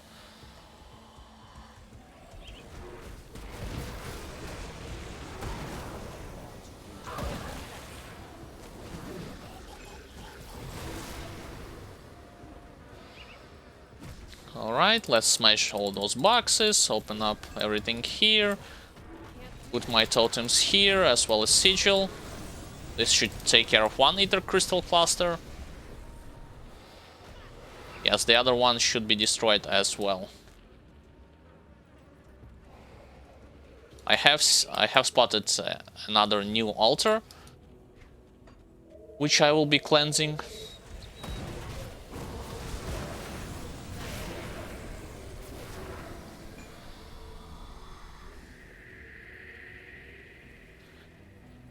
Yes, unique thing that you will see, especially on ultimate difficulty, is that those iron sight hulks, they will start appearing, as well as other types of enemies, in unusual places, in those places that you would not expect them to appear from the get-go.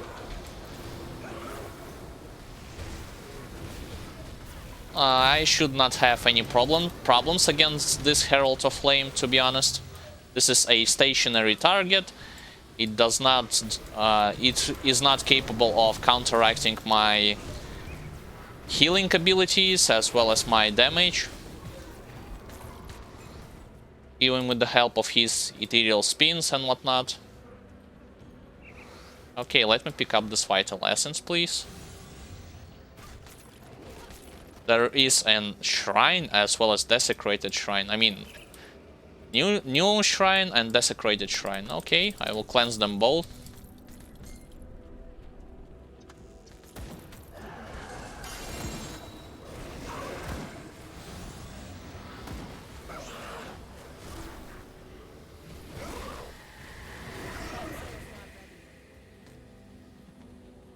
Let's return those cannons back to where they are belonging and start cleansing those shrines. Starting from a desecrated shrine. Oh, this is not... this was not a good enemy allocation because I wasn't able to hit them all at once. But still, I was managed to overcome it.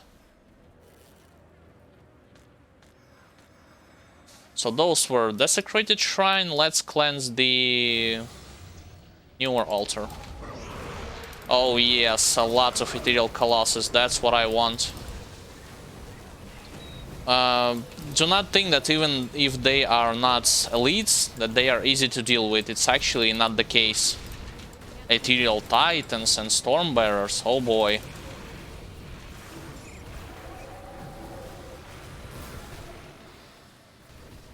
And keep in mind that those enemies are capable of appearing starting from Act 1, as soon as you were playing through the game.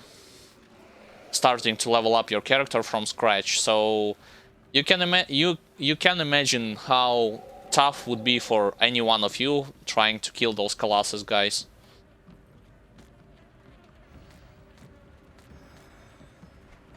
So 2 shrines has been cleansed.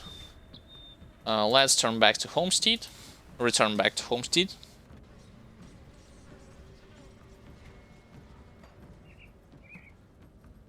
And talk with this guy to complete the quest. Alright, now the cannons has been returned. Let's go to the Pine Barrens area.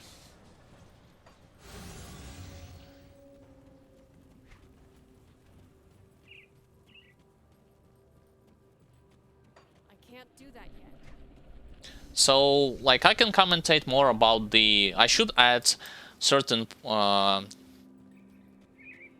information that is useful for any one of you who are relying on the AoE skills that deals damage and that leaves those borders on the floor, on your map, on your screen. So what do I mean by it? Do not try and judge those borders thinking that monsters are starting to receive damage only if they are standing on the borderline of this of your skills itself.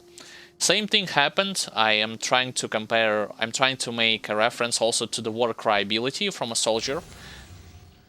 It has, the short version of it would be that it has more range than you would just see from your eyes. So the same deal with the Sigil of Consumption. Monsters starts to take damage when they are not necessarily stepping into the borders, but already like 2 to like 1.5 meters away from the border itself.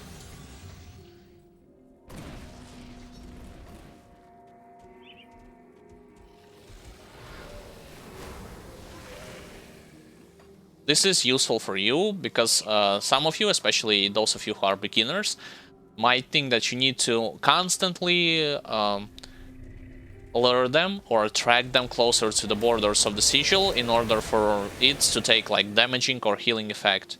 And this is not the case.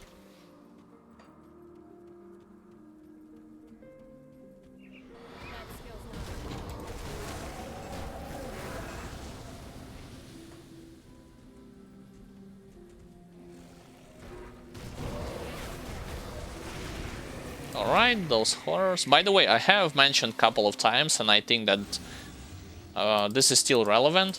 They should have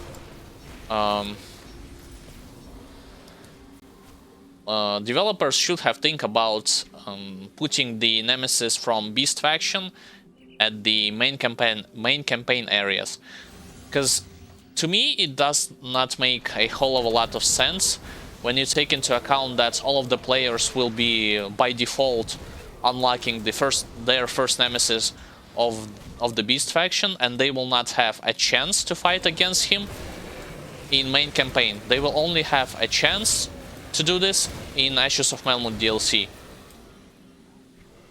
So, and throughout the majority of your campaign you are killing so many beasts. And initially I was expecting to face this Nemesis boss in vanilla campaign, but I was facing him only, like I was saying before, in Ashes of Melmoth DLC.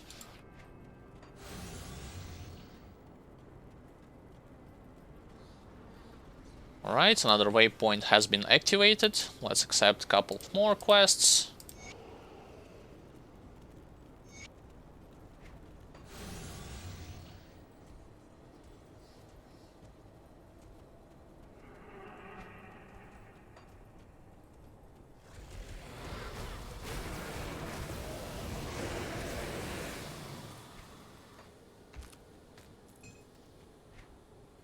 So 5 more levels and I will be leveling the destruction until it's soft cap, and after this I will switch to like all of the remaining or bonus points that I will be getting. I should put them into the Magdragon Pact, Heart of the Wild and Oak Skin to increase my armor, my resistances to Pierce and Ether, as well as my energy the health regeneration. I'm not concerned that much with the energy regen, You might ask why, because there are two constellations that will allow you to increase your energy regen when you're playing through the campaign, such as Lotus as well as Lantern constellation.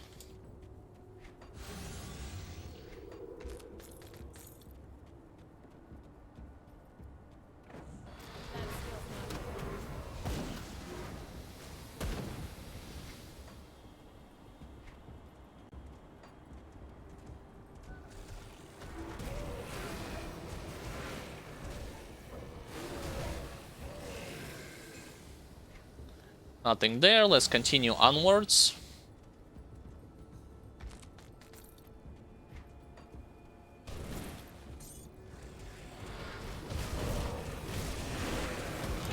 I usually creating the Sigil of Consumption right under me, just because I know that a majority of my enemies are capable of closing distance anyway and standing next to my character.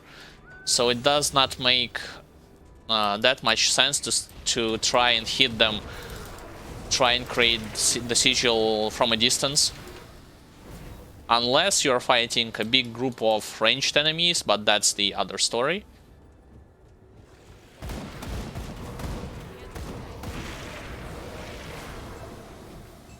Yeah, so as you can see, a few buttons and whole screen are dead.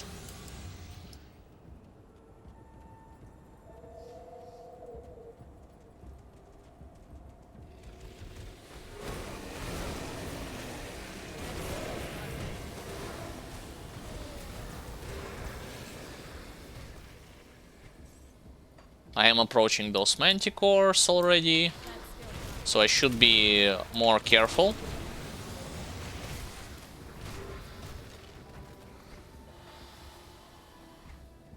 There was an instant when I tried to level up with an occultist with only using a sigil as my leveling skill, and when I got to this territory I was a bit overconfident in my ability to out heal and tank out the damage from those manticores, and this had led to my unfortunate demise, because if you are not aware, those manticores are capable of multi-attacking. Basically, they are doing 3 attacks at the same time.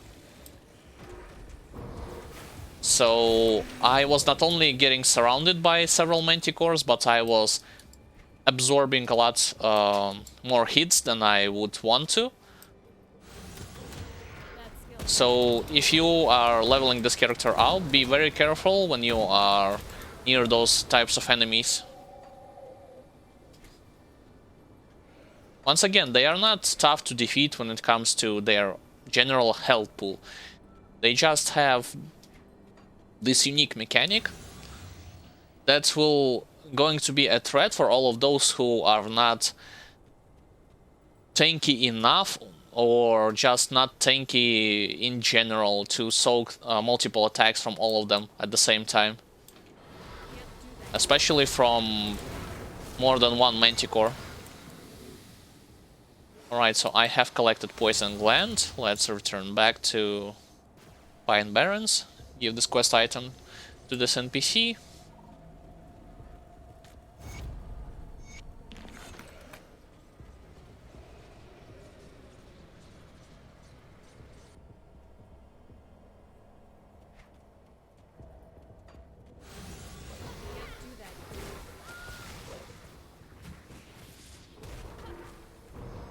Two elites.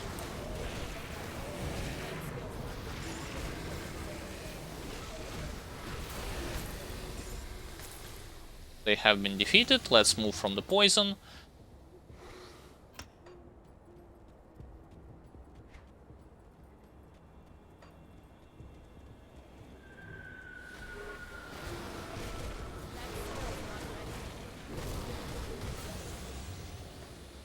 I need to venture in the area where a boss of those manticores is located.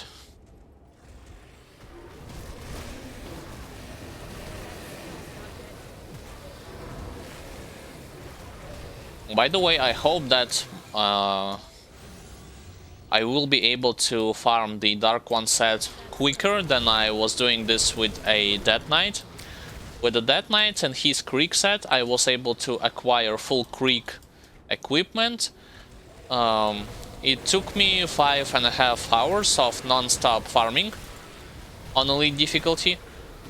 And yes, for some of you, this does not mean anything. I mean, especially for those of you who are considered themselves to be veterans of ARPGs and they are accustomed to doing like multiple weeks of farming or months of farming. But still, me as a newbie, especially to this game, I dedicated some time and effort, and I also got like even some duplicates when it comes to Creek set. And I want to see how long it will take me to acquire the Dark One set.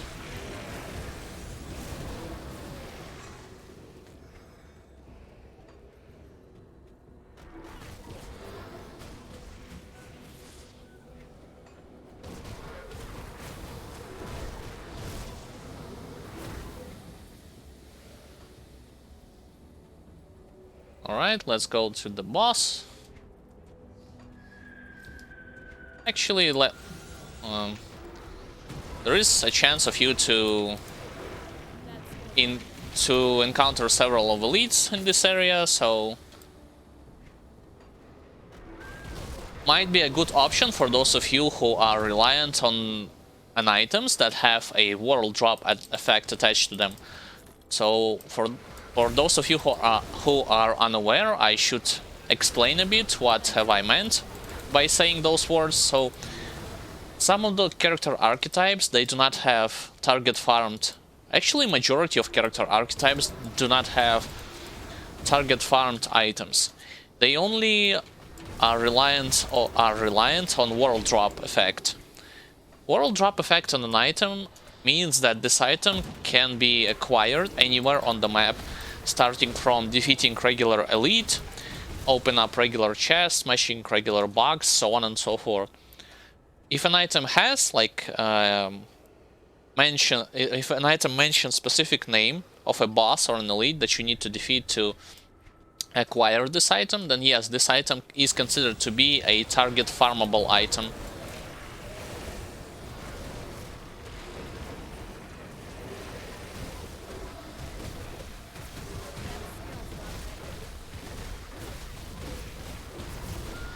So for some characters this might be useful, because defeating, like, you would increase your chance of getting those desired items if you just going to defeat more elites than normal monsters, or clearing out the areas in which there are many elites and bosses, such as roguelike dungeons. For instance, Steps of Torment, Port Valbury, etc. Like Ancient Grove, Bastion of Chaos, Tomb of Heretic. I have completed another quest.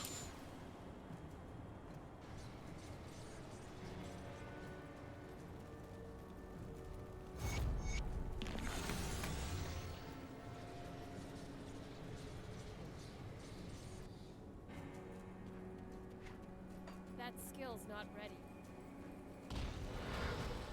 But generally speaking, for those of you who might just starting out, good rule of thumb would be to play those characters that have their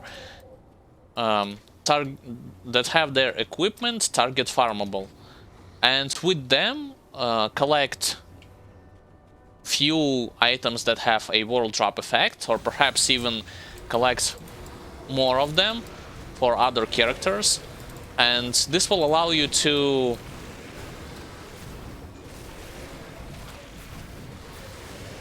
be more prepared for those character archetypes who have to rely solely on world drop effect. But once again, this is not a rule that is set in stone. This is a recommendation, nothing else, nothing more. If you are disagreeing with this, then yes, you can even play with the characters that are reliant solely on world drop effect and acquire few of those items just by playing throughout the campaign. This is most certainly going to be harder than with other archetypes, but it's still an option. Can't do that yet. Alright, there's another new altar. I will cleanse this.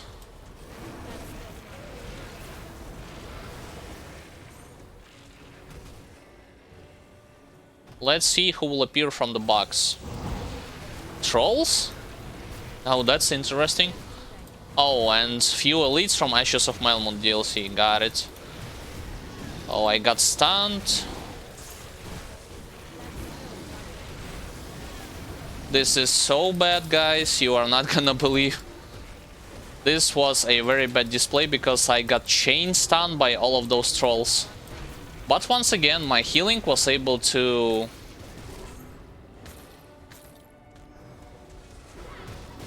outmatch their damage output.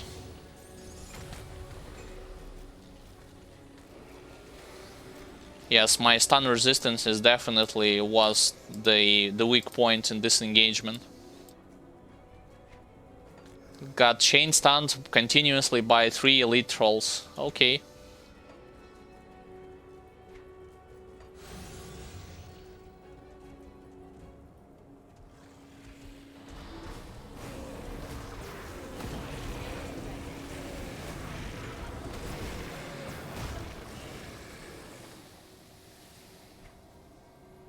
I should mention like active constellations that I am using and what effects those constellations are giving to me. For instance, on my Wendigo totem, on my Corrupted Storm totem, I had decided to attach or bind the constellation called Twin Fangs from Bat. This allows me to deal not only direct vitality damage, as well as heals me, converts some portion of my attack damage to health. It also allows me to, like, those fangs, those red fangs, they can pass through targets, and even when I'm fighting against bigger groups, because of them passing through multiple targets, hitting them all at once, they are multiplying their damaging effects as well as healing effects. Now let's talk about the Wendigo mark. Once again, it adds another attack damage conversion to health, or in general more healing. Additionally, it also adds direct vitality damage.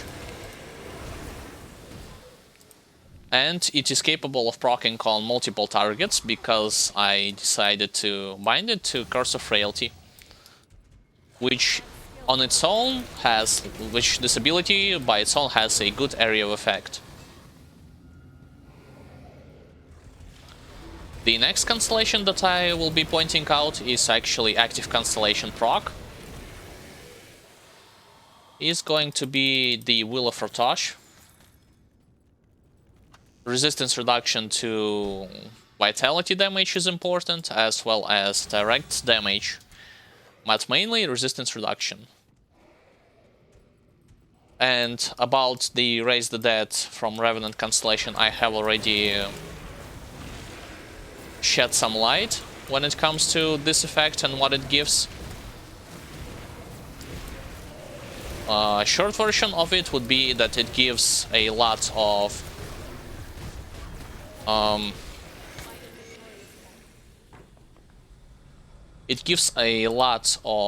resistance reduction with the help of your skeletons. Basically, more skeletons you are capable of creating, and the more they are capable of attacking targets, the greater would be the defensive reduction effect that is applying to them.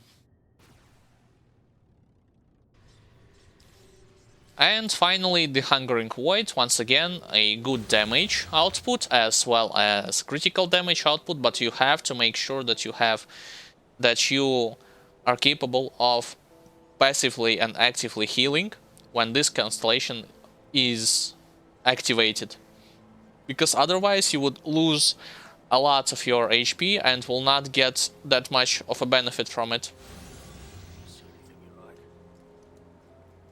Chart, okay, a blueprint.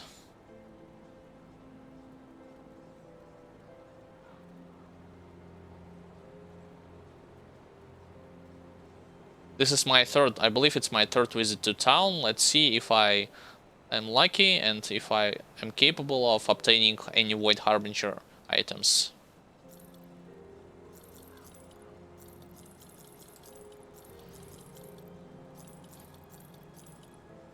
Checking next inventory slot.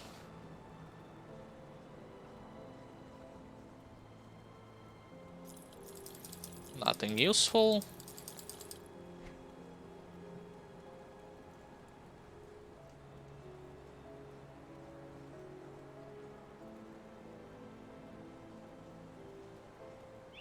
Now that's a weird ranged weapon. I do not know whether or not it is like +2 to all skills in Nightblade, piercing damage, so Nightblade with +2, +4 to Granado, Shattering Blast, Saboteur class. I mean, combination between Nightblade and Demolitionist with the pierce damage.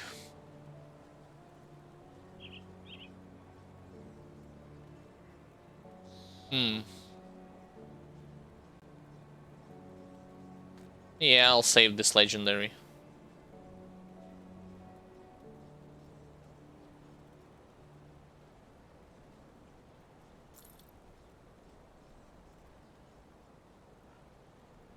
Nothing here.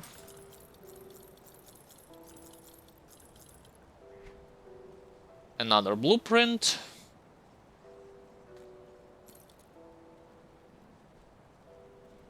By the way, I had sold those boots, I believe. Oh, it's an amulet. Because there was, I believe, if I'm not mistaken, boots that had same effect, same scorched earth words on it. So I had misjudged in this blueprint that I am currently having with those boots that I had sold previously.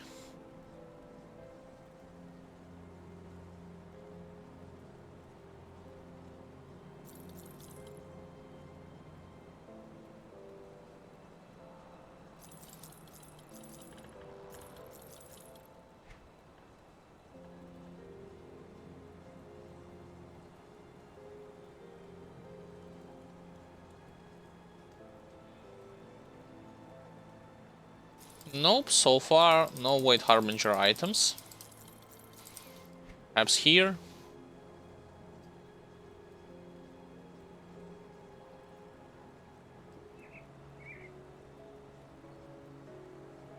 Nope. Fine, let's learn those two blueprints. Puts everything extra into the stash and continue playing through the campaign. Yeah, this button.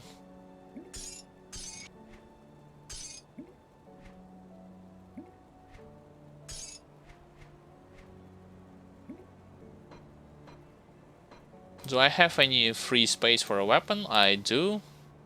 Let's put this thing here. Okay, it's chaos damage, it's not vitality damage.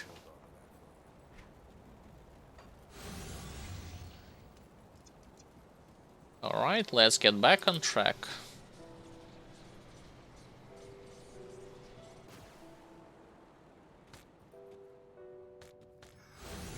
So one boss that I need to kill for a quest has been defeated. Let's jump straight into the second cave and go towards the second boss, the spider one. I usually recommend to all of you to, even if you are playing through the game, first search for the area, the optional layer called Bloodbrier's Lair, and from it you have your access to the next quest area, the next optional quest area, by clicking the cave entrance, rather than going into Forgotten Depths and going in the Outworlds territory. just to search for the Bloodbriar Slayer later.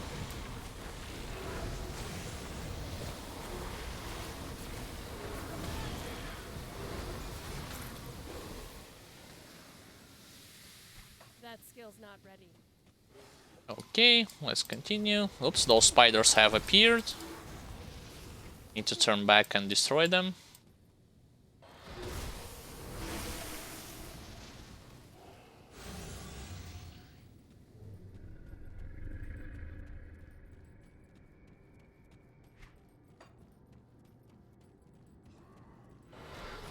I mean, it's only gonna save you some time if you will able to search for the Bloodbriar Slayer, and remind you, the Bloodbriar Slayer entrance is not highlighted on your minimap. You have to manually search for the entrance to this place.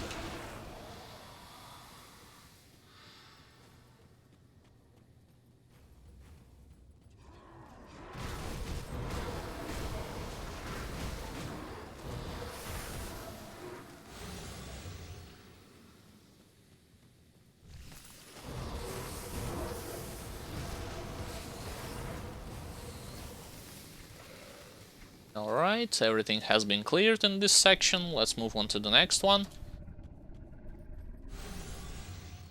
The good thing about the ultimate difficulty, like I was explaining on the previous stream, is that enemies are always going to be scaled to your character's level.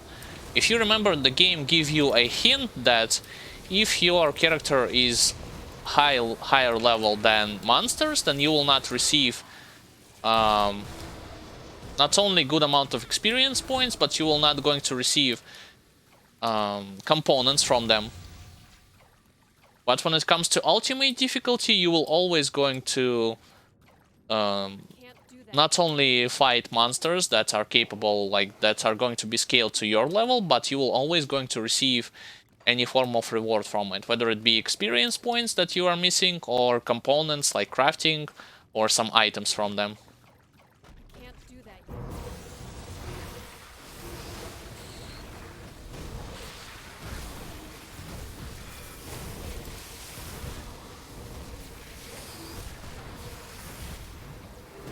As you can see, no problem of killing this boss whatsoever.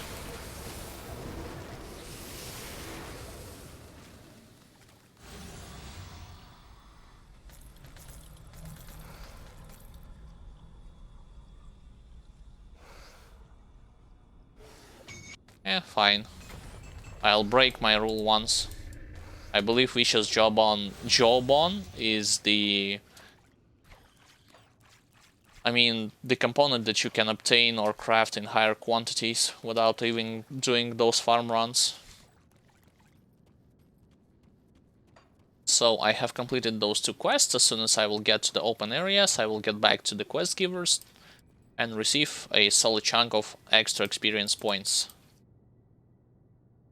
I am not looking for the reputation when it comes to Black Legion, because with every possible faction, with the exception of Barrowholm, and I believe I am 200 points away to max out my friendly reputation faction with Melmoth's Resistance, so with the exception of those two, all of the other factions have been maxed to Revere status.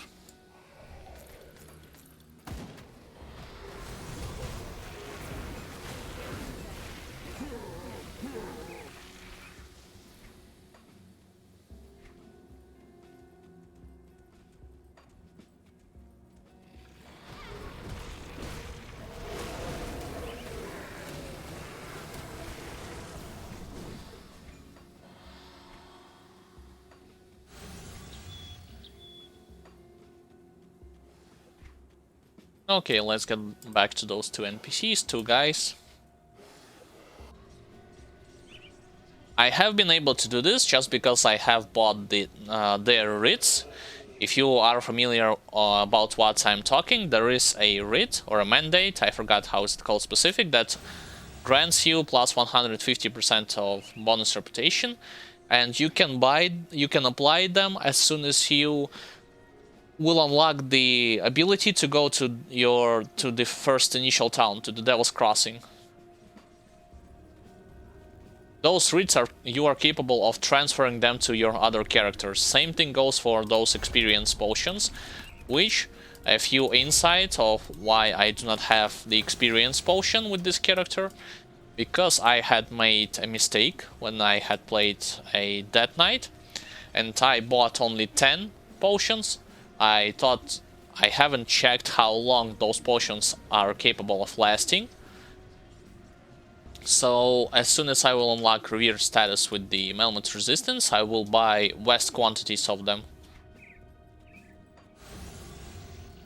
Because in my opinion, you have to, like, to get an optimal effect from leveling your secondary or other characters with the help of those mandates, you would also need to apply constantly those potions that grants you extra experience.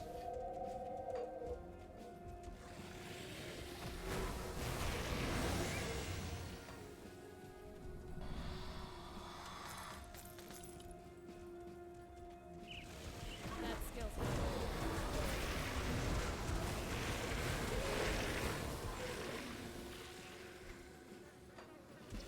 I should went straight to the castle, like to complete the quest, and actually, yeah, like at this point I'm just checking whether or not I will find an elite here or there.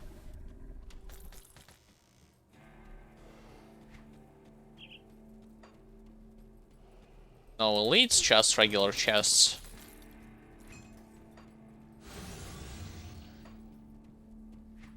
I can't do that yet.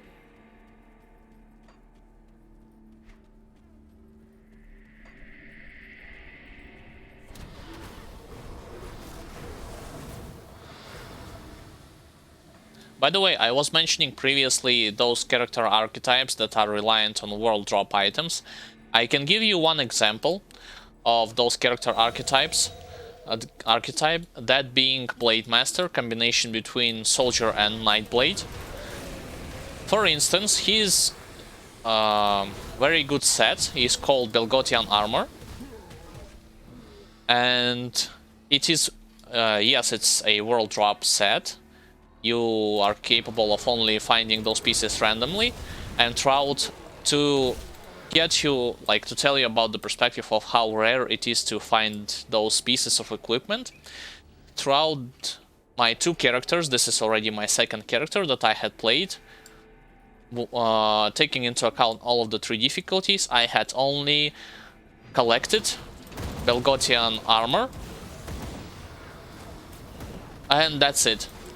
And this piece, I mean this equipment, this set contains 3 additional items. Once again, throughout whole 3 difficulties on 2 different characters, I was only able to find 1 Belgothian armor, and that's it. That skill's not ready.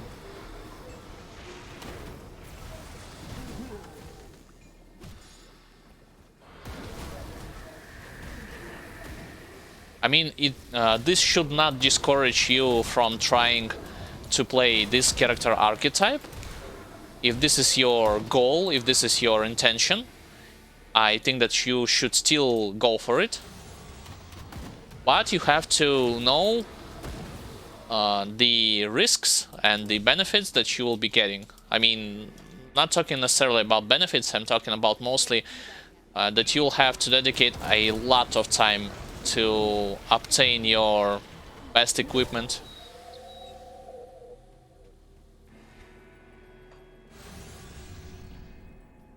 That skill's not ready.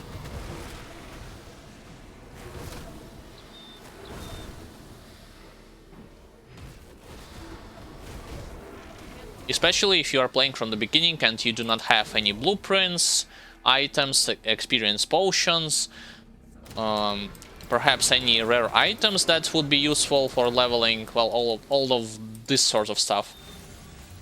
Once again, this is not a discouraging words, it's those words that should serve you, like, should give you an insight of how tough it is to find certain equipment in this game. How hard, not tough, but hard.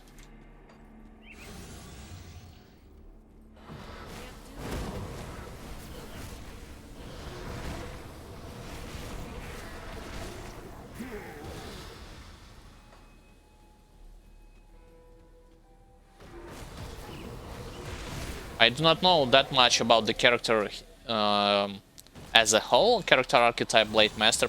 Perhaps he is capable of like fast clearing through all of the content with ease. But one thing I know for sure is that he's. Should you wish to obtain the Belgotian armor, you would have to playing through hours and hours and hoping to find those desired set piece. I mean, more experienced players have talked about how you can increase your chances if you have the Crucible or Shattered Realm modes with this game, especially if you are playing through the higher levels of Shattered Realm on higher difficulties, or if you're playing on Crucible Gladiator. This is considered to be a very challenging mode, but still, the rewards that this mode can give to you at the end will increase your odds or your chances of eventually finding your desired items.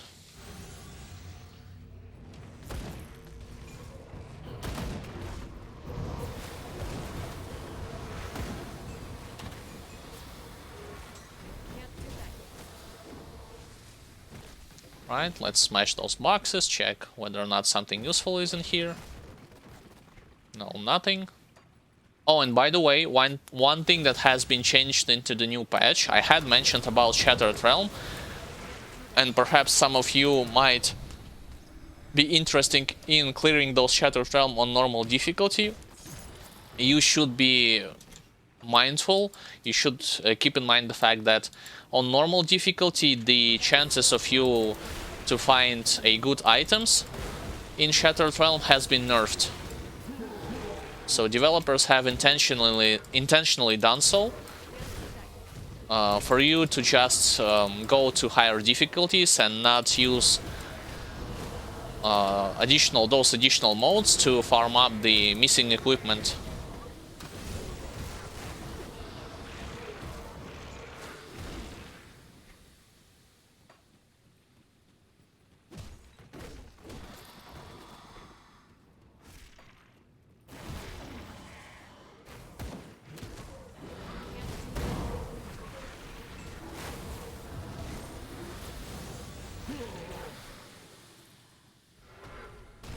By the way, those Celestial Blacksmiths are the new addition. If you are playing on higher difficulties, some of them will appear in those spots. One of them is going to be in Tyrant's Hole. The other one, I believe, is going to be present in the...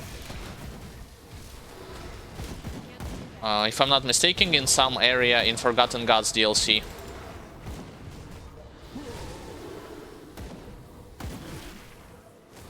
Alright, a lot of grubbles, no big deal. Once again, thanks to this character's AoE damage ability.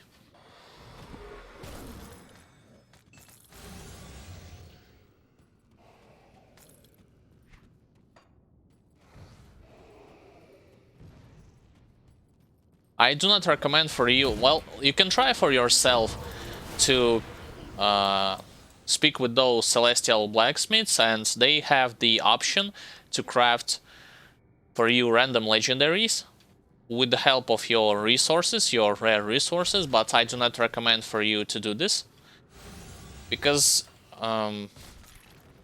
those rare resources could be spent otherwise on crafting the guaranteed legendary from some of your blacksmiths in town that have, you know, like certain amount of stats on them, rather than rely solely on RNG and hope for the best when you are creating those legendary items from those Celestial Blacksmiths.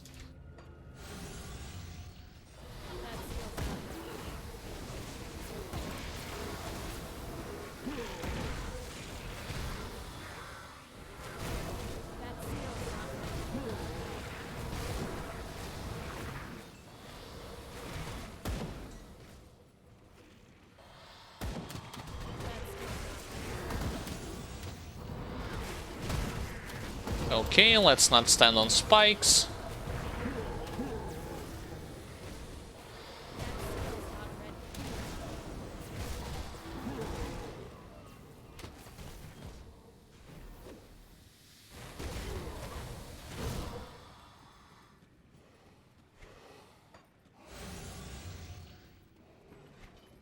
I am allowing myself to stand up close and personal even against those groups of monsters, just because I am aware that not aware, I am confident in my ability to overheal their damage. But if you are not confident in your ability to do the same, then I do not see any problem in you like kiting them around your setup, around your totems, your seals. And actually against certain enemies I'm still not confident myself that I will be able to out-heal their damage outbursts. For instance, I'm talking about the Nemesis bosses. If I were playing on softcore difficulty and I have like multiple lives for me to test this thing, can I out-heal certain damage, certain amount of it, then yes, I would test this. But on hardcore, I'm not willing to take any chances.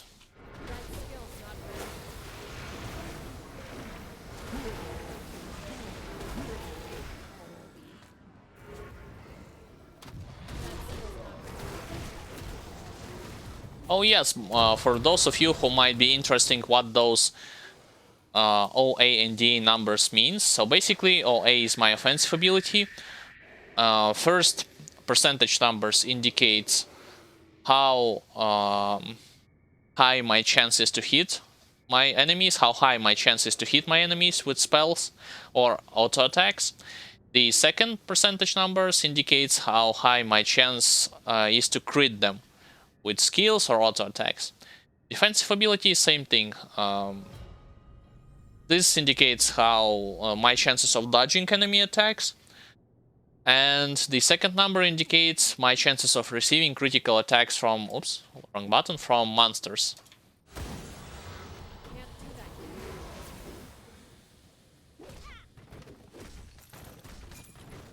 So I believe I haven't explained this previously.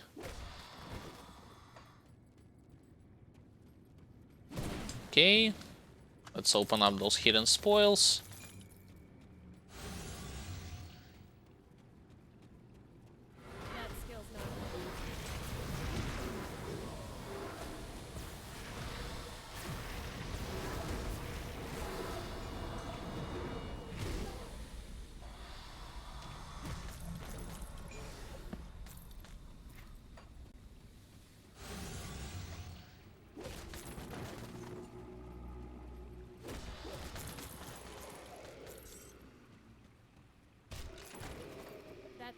Not ready. Usually I'm going for hidden spoils first, just to check what lies there, and then I will start clearing this room. It contains a boss, quest boss that I need to defeat anyway.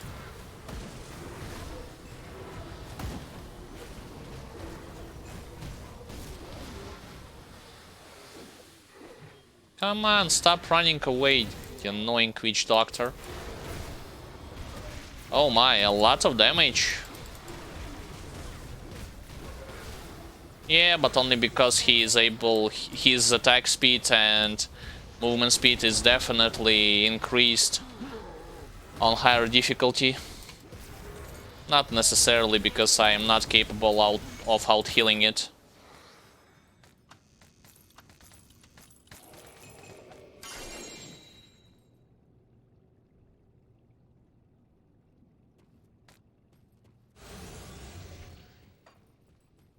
A sight, two-handed sight with chaos damage, +2 to occultist skills. Okay. Let's go back to open areas.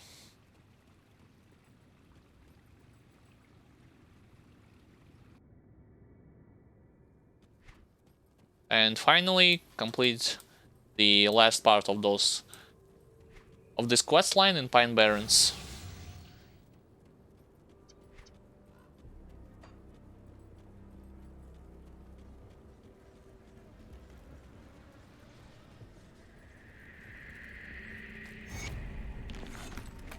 Okay, now that this area has been fully completed, let's return back. How many inventory space I left?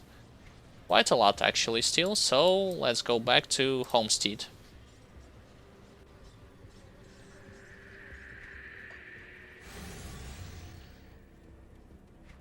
This time I'm going to the left.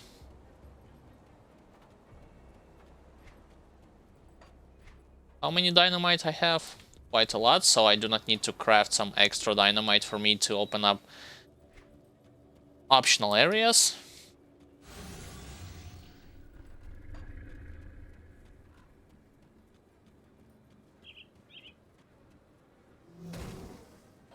Can't do that yet.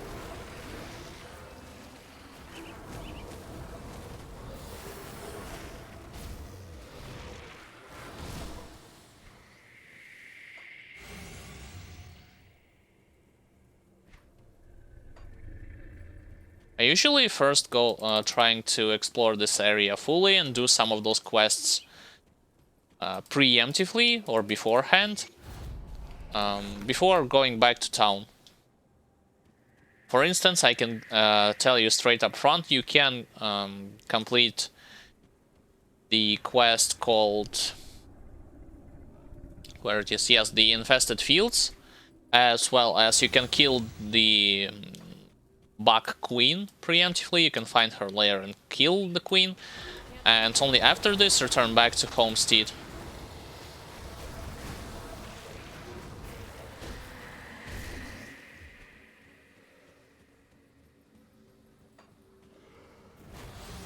Of course, this is also depends on whether or not you have like inventory space left, or you need to sell some stuff before continuing the quest line. I mean, if you have returned back to town to just sell your items, you can use this opportunity to talk with NPCs and complete their quest that they give you beforehand. That skill's not ready. Can't do that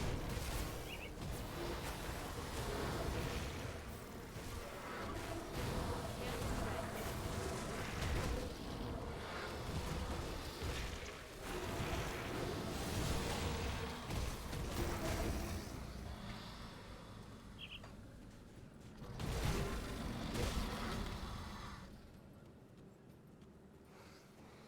I still haven't spotted the Ethereal Nemesis. Hopefully I will see him soon enough, because so far I have completed the majority of vanilla campaign and still haven't encountered any Nemesis bosses yet.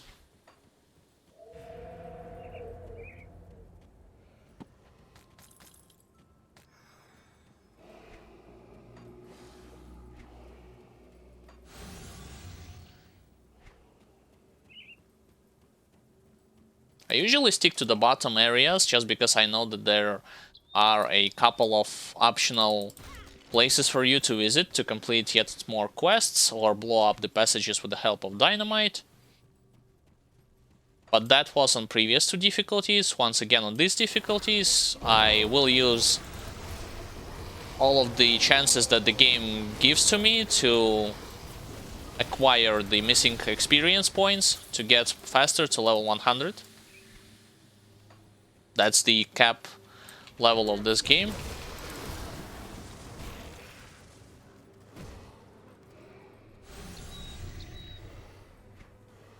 So, is there anything upstairs? I mean, upwards?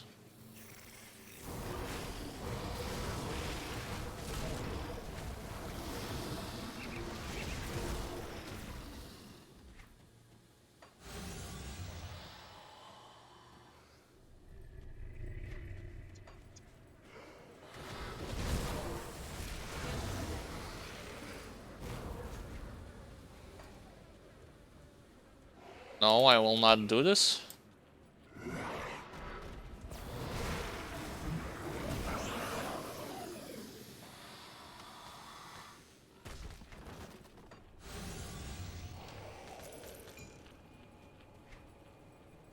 That skill's not ready.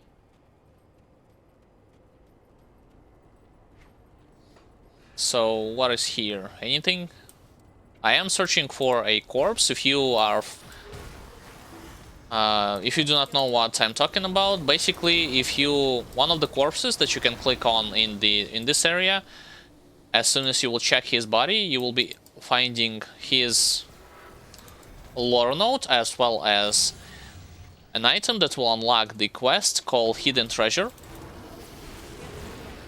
And this corpse basically can be spotted in different areas. If I'm not mistaken, in 4 or 5 different areas. You just have to keep looking. The quest itself is not that critical. I mean, it will only give you additional items as well as experience points when you will complete it. But it's there for you to, for those of you who are completionists or just trying to look for every possible areas, look through every possible areas that the game has. Be sure to check those corpses.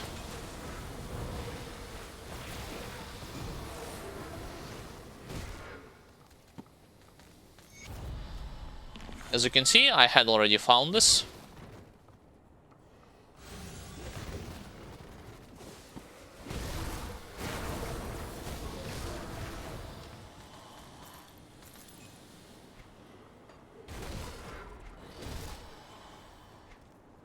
Let's go to the left this time.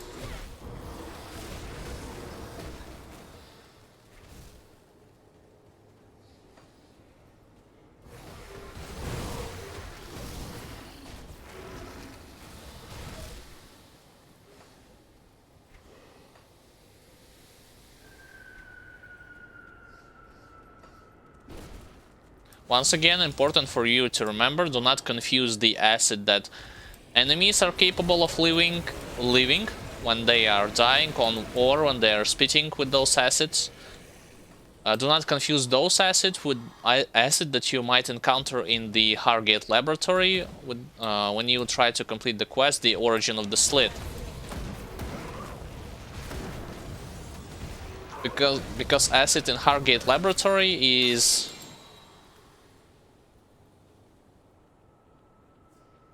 Okay, it's a new legendary. Acid in Hargate Laboratory is functioning the same as the Ether Ground. You cannot reduce the incoming damage that you are taking.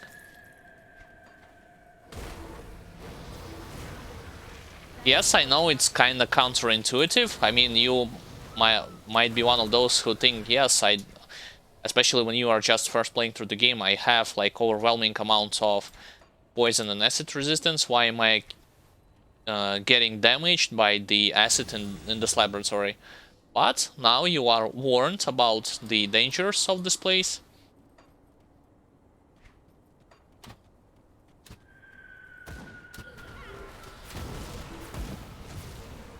And you'll be more prepared when you try to visit and complete this quest on other difficulties as well.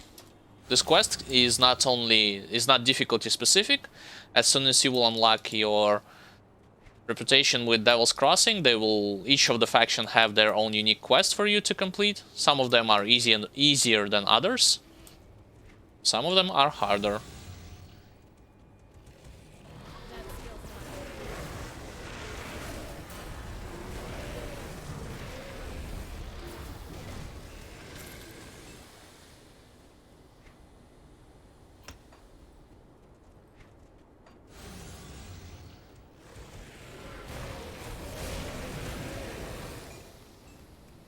Alright, let's blow up this passage. I would prefer to improve my offensive ability even further, so let's put some points into the physique. Oh, and also, I haven't put anything into cunning. I have put only 13 points into spirit, and 82 points were applied into physique. So this is my attribute points allocation. Excuse me. I can't do that yet.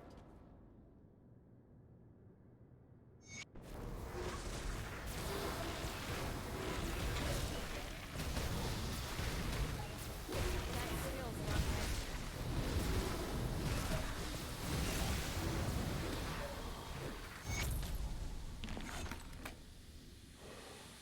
I can't do that yet.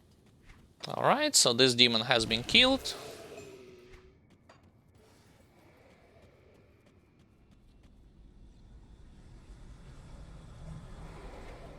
I believe the only optional area for me to visit, with the exception of this, of the Hidden Wealth quest, is actually the areas where harpies are attacking you as soon as you will get closer to Hidden Spoils chest.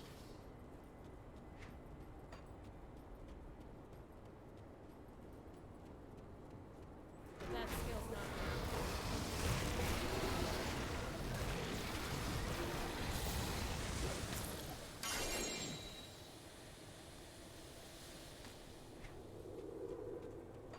Got more and more legendaries along the way, but that's the thing to be expected. Basically, the higher the difficulty is, the more chance you are having to acquire those legendaries. So do not think that, and that's one thing. The other thing, yes, I completely understand the exciting emotions that new player can have, especially those of you who are new to this genre because you have collected legendary item and you think that it's good and whatnot, but the thing is that over time you will start to see that, first of all, not all legendary items are good from the beginning, and secondly, you have to take into account that legendary items and all the other items, they have their separate levels, meaning that initially you'll be collecting like regular versions of it, then you will be collecting empowered, and only then mythical versions. Same thing happened with when I was wearing gloves called Just Rift Ward Grasp, and I was lucky and I found mythical Rift Ward Grasp.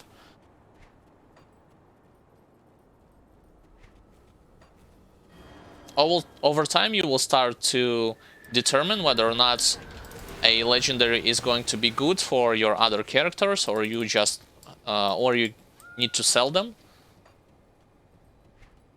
or dismantle them, depending on what you are looking for.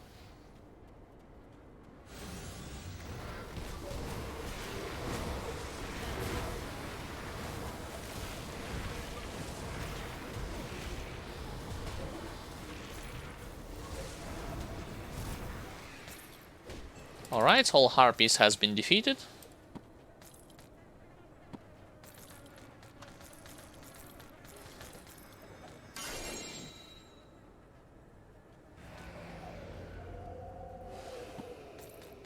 Wait, let's analyze this item that I have just collected, because I think that it's kinda weird. Okay, lightning damage, crit damage, fire, lightning damage, burn, electrocute. Fire damage converted to lightning, chaos resistance, wind devil, vindictive flame, so demolitionist and shaman with the wind devil, so those are tornadoes, basically, tornado looking abilities.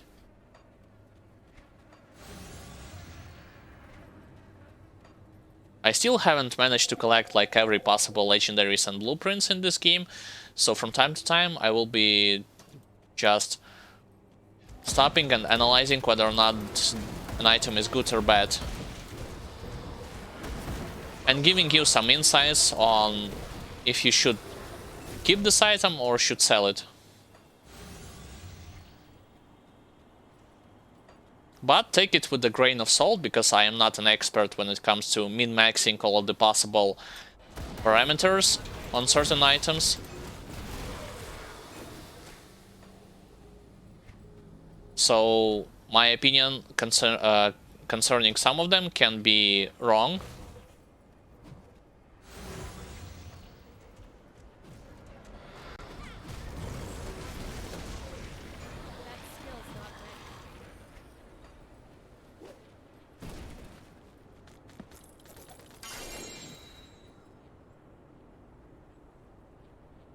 Okay.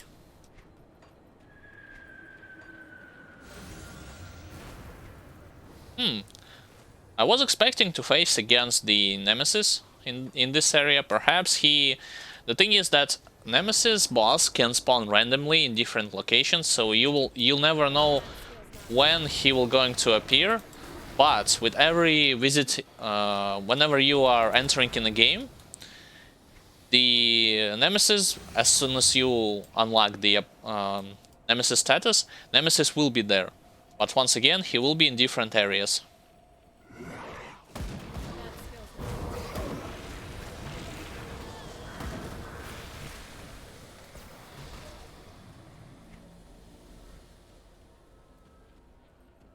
I see another altar that I can cleanse.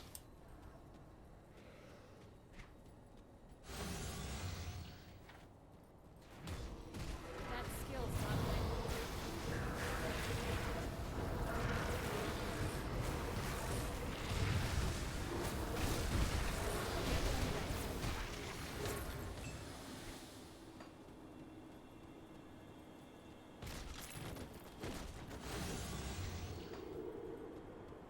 Let's see. What is this? Ancient Ether Warp Totem. So Ancient, I believe this means tier 3. So let's prepare ourselves. Oh yes, Ashes of Malmut monsters. As well as some from the original game. They are hitting me kinda hard. Arcane as well. Oh, thank God I killed Arcane. That skill's not linked. You might wonder why I am kiting them and move away from my totem setup, because I had spotted an Arcane monster, an Arcane Elite. And there is not the end. I had spotted an Arcane Elite in the backline, and if you are unaware, basically Arcane Elite, Can't carry anymore. Arcane words on Elite monster in general is giving him the ability to remove from you any active aura that you have on your character. For instance, I have an active aura called Possession, and I'm also having an active aura that lasts every like 30 seconds, and I'm reapplying it, called Blood of Dreek. So as soon as let's say I will receive a blow from his ability, from his arcane ability, I will lose not only a good portion of my damage, but on top of it, I will lose damage absorption effect. And if you do not confuse damage absorption with damage reduction, damage absorption basically means that you have a certain percent of damage immunity. So this would definitely play a pivotal role in this encounter, because once again I was facing against a tough opponent, and for all of those, strong emphasis for all of those who are just leveling in, be prepared to face against stronger foes when you are encountering those tier 2 or tier 3 totems, especially if you had bought DLCs. Because you would more often than not be facing against monsters from Ashes of Malmut that are tough to deal with, Forgotten Gods that are tough to deal with, or mixture of them both. The game will not throw to you enemies that are related to certain acts, to where you are at the campaign, for example.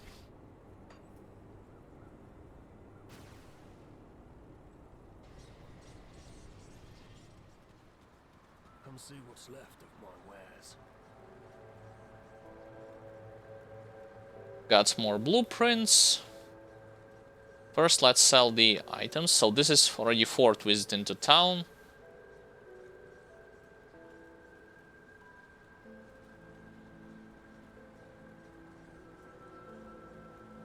Okay, 1 second, guys. I'll be right back and continue the stream in a minute.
Okay, guys, I'm back. Just checking whether or not the mic is turned on. Everything seems good, so let's continue to sell what we have collected. And yes, while selling, I will use this opportunity. Alright, White Harbinger gloves. Only I already have a good pair of gloves. Yet still, I will save. Okay, thank you for noticing this. Not a number. And also welcome to the stream. So White Harbinger items, once again, rare occurrence for all of those who want to find a best in slot items when you are Vitality or Chaos damage user, excuse me. So I will not sell them, I will save them. Let's check the rest of the stuff that I have collected. And also, since I'm at level 94, I believe I had a boots that I can equip at level 94 and an amulet, if I'm not mistaken. But first I need to do a bit of inventory management. So yes, I will use this opportunity to say hi and welcome for those of you who are watching this stream from the beginning, tuned in recently, or from the middle, no matter what. Once again, welcome. My name is Alexander, also known as Sandrievitz, and I'm playing Grim Dawn on hardcore difficulty with ultimate included as a Conjurer, combination between Shaman and Occultist using Vitality damage.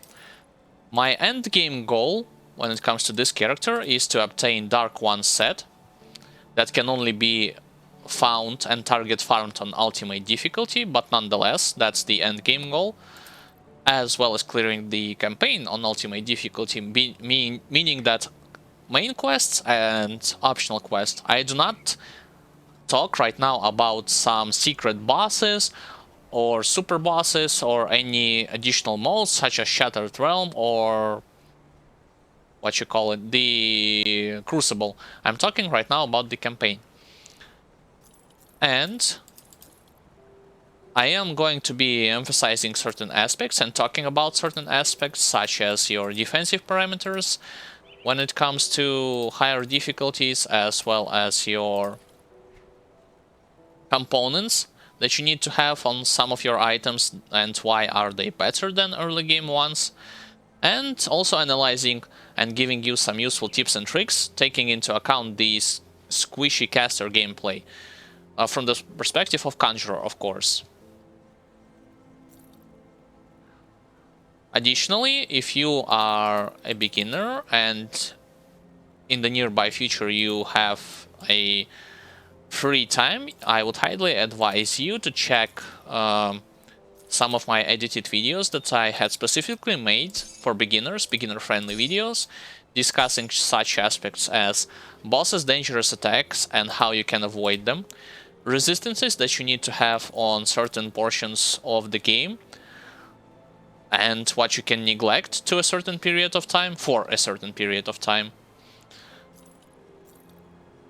As additionally, topic includes such themes as optional areas, in what order you can visit them, as well as, for those of you who are more experienced, some insights on higher difficulties, explaining bosses' behavior, what are different on higher difficulties, like casting speed, attack speed, movement speed, and slight changes of the fight as well. So all of those things, I have a separate edited videos on my channel. You can check them out later if you are interested in. And also feel free to ask questions in chat. I'll do my best to answer them.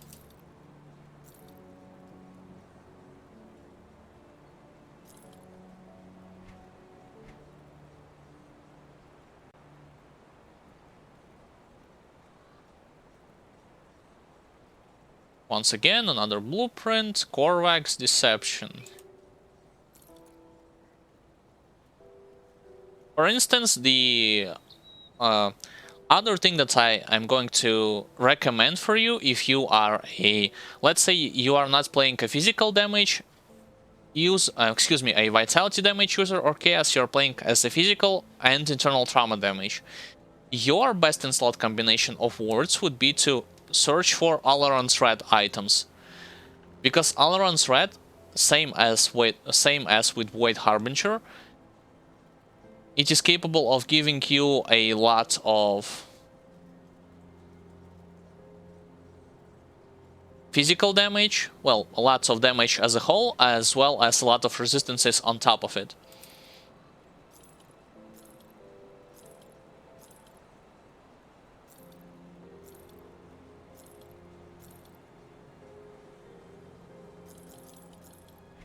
Okay, so I have sold everything, and I believe... Yep. All good. Let's learn those 2 blueprints. And put the rest into...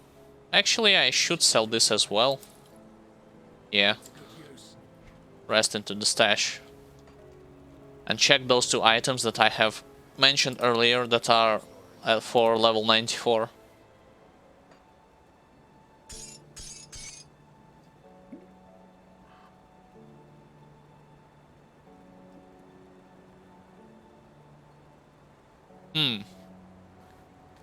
I'll compare this item to the...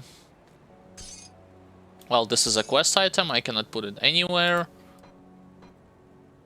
Gloves will go here, or... Nah, let's put it here. So... Let's make things easier and just type vitality damage. Lightning, I do not want any lightning here. Cold, vitality, vitality decay. Not necessarily the best option.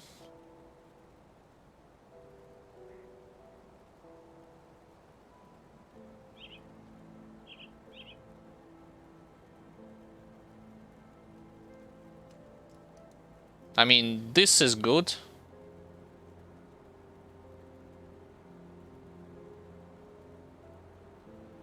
So... +1 summon limit to Storm Totem, and also I believe I have an additional... No, not those pens, because those gives bonuses to Albrecht's Aether Ray, as well as Reckless Power and Spectral Red. I believe those are abilities from Arcanist, if I'm not mistaken, and Necromancer, so I'm not playing with those types of damage, especially with Aether. Yes, but those boots I'll definitely bring with me.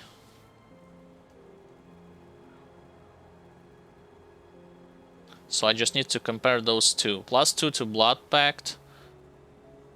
+2 to Wasting. 93% Vitality, 103 Vitality Decay, Chaos Elemental Resistance. Lightning, maximum lightning resistance.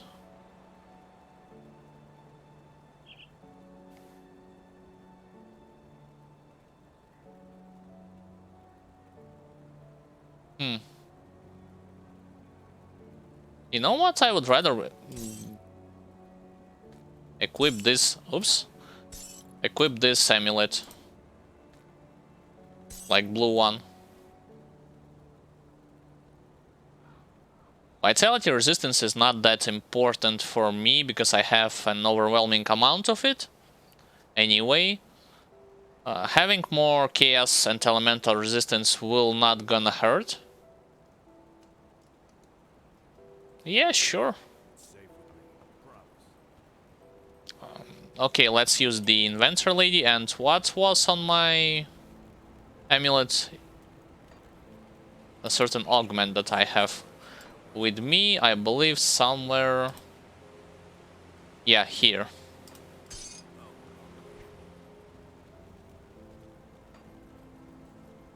When it comes to my resistances, I would have preferred to have more bleeding resistance, but most importantly, my stun resistance is lackluster. This should be... Like, this needs to be fixed when I will get to Ashes of Melmoth DLC. That's non-negotiable. Especially since I am planning to visit every optional areas and kill every optional boss. like Gal across the mountain, that have a lots, like a good chance to stun my character. Need something broken down? Okay. Yes, let's keep the add-on, reapply it back onto those boots, and when it comes to amulet,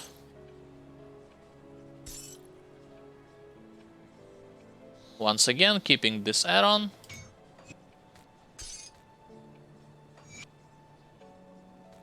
and applying this thing here. Be safe out there. So now that I have equipped all of the new stuff, let's get back on track and can continue throughout the campaign. Once again, one thing that I will spot, that I will notice from time to time, like those new altars that have been recently added, I strongly emphasize all of you, especially since those of you who are beginners, be sure that you are prepared for a difficult fight when you are encountering like those newer types of totems. Yes, they are starting to appear from even on the first difficulty, but one thing for you to keep track of, or just to remember, is the fact that those totems are capable of spawning monsters from, especially if you have DLCs, from Ashes of Melmoth or Forgotten Gods. And they are tough to deal with. Trust me, they are not easy, especially when you are just leveling up and you do not have a good amount of resistances, or like stun resistance, or just defensive parameters in general. Yes, I am aware that those totems have, like, they grant you a good opportunity to farm for your missing blueprints or farm infamy with enemy factions, but you have to take into account all of the possible risks.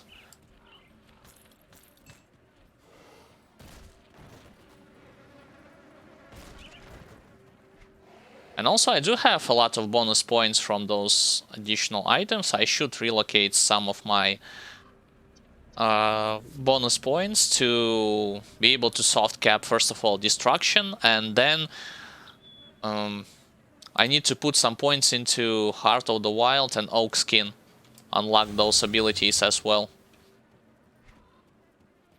Well, as soon as I will visit my town next time, I will do this. I mean, town to sell items, when my inventory is going to be full anyway. But yes, I was explaining, like, those newer totems will definitely change a game plan for every player when it comes to this game. Because you will not only be able to more quickly unlock your Nemesis bosses, farm your missing blueprints, so on and so forth, but the one thing you will also going to have to deal with is the fact that when you're just playing through the game, when you're just leveling up, I do not think that some of you, like, that you can cleanse some of those totems. Because you are not...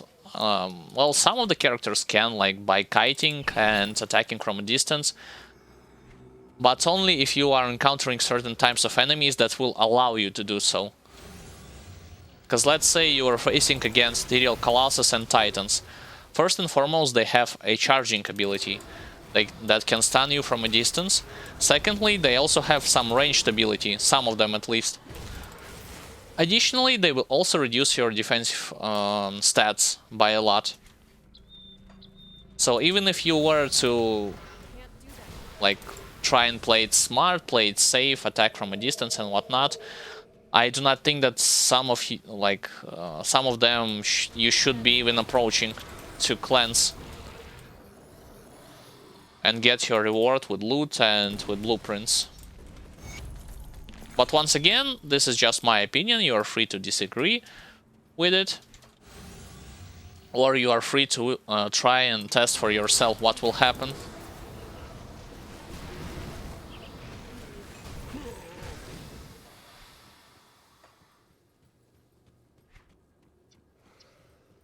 Right, let's go to the bottom. I need to find an entrance to the Queen's lair.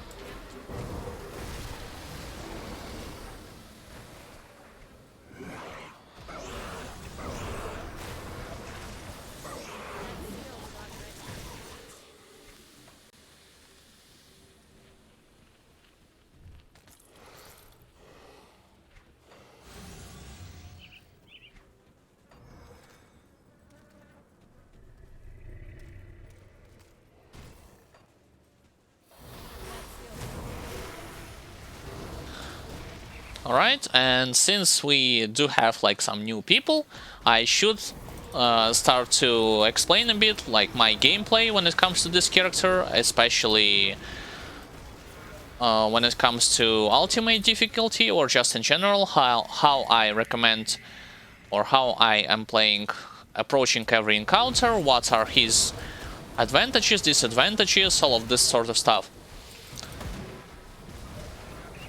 I should start by enumerating his advantages and disadvantages, like from the get-go. In not much details, just because I have explained this in my edited video, but still. One of his advantages is the fact that he is capable of dishing out quite good amounts of damage in a prolonged fight, especially. You might ask why in a prolonged fight, why not from the beginning? Well, because from the beginning you are capable of only creating several totems. The longer the fight goes, as well as only one seal, you will be capable of creating more corrupt storm totems and sigil of consumption, excuse me, this sigil. And this will multiply not only your damage output, but also your healing output by a lot. So in a prolonged fight, once again, you will only going to benefit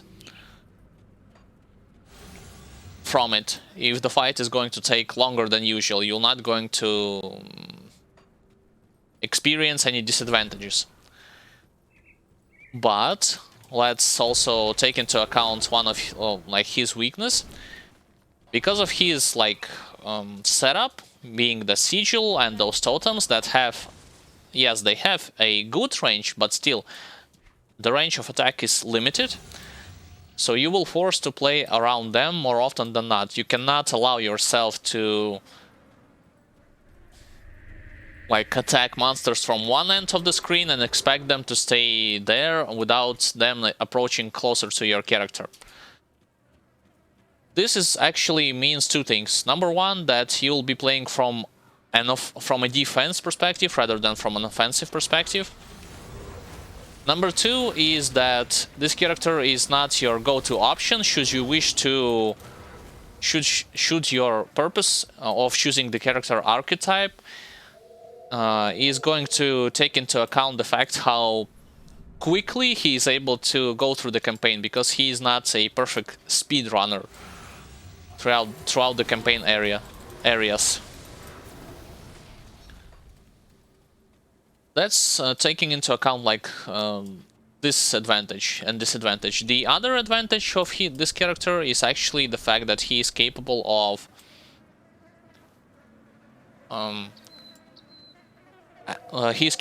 healing a lot more than you might expect he would. But this strong emphasis I should put on the fact that he is going to be out healing certain amounts of damage starting from mid-game. He is not going to be fully healing critical attacks when you are just trying to level him up. Yes, he will still have some healing measures, but you will, in order for you to unlock his full healing potential, you'll have to be closer to, let's say, level 60-ish, something like 65, closer to 68. At this point, I was playing through the game and I was at the Tomb of Heretic. I am referencing this example a lot, and the thing that was what happened in the Tomb of Heretic is that I got completely surrounded in the death room, and I got petrified, turned into the stone, and I was standing in the debuffs. There was a lot of elites heavy hitting monsters even right there who completely like blocked my way out. But because I was able to stack on top of them a lot of my healing and damaging sources at the same time, I was able to out heal all of their damage, all of the incoming damage from them.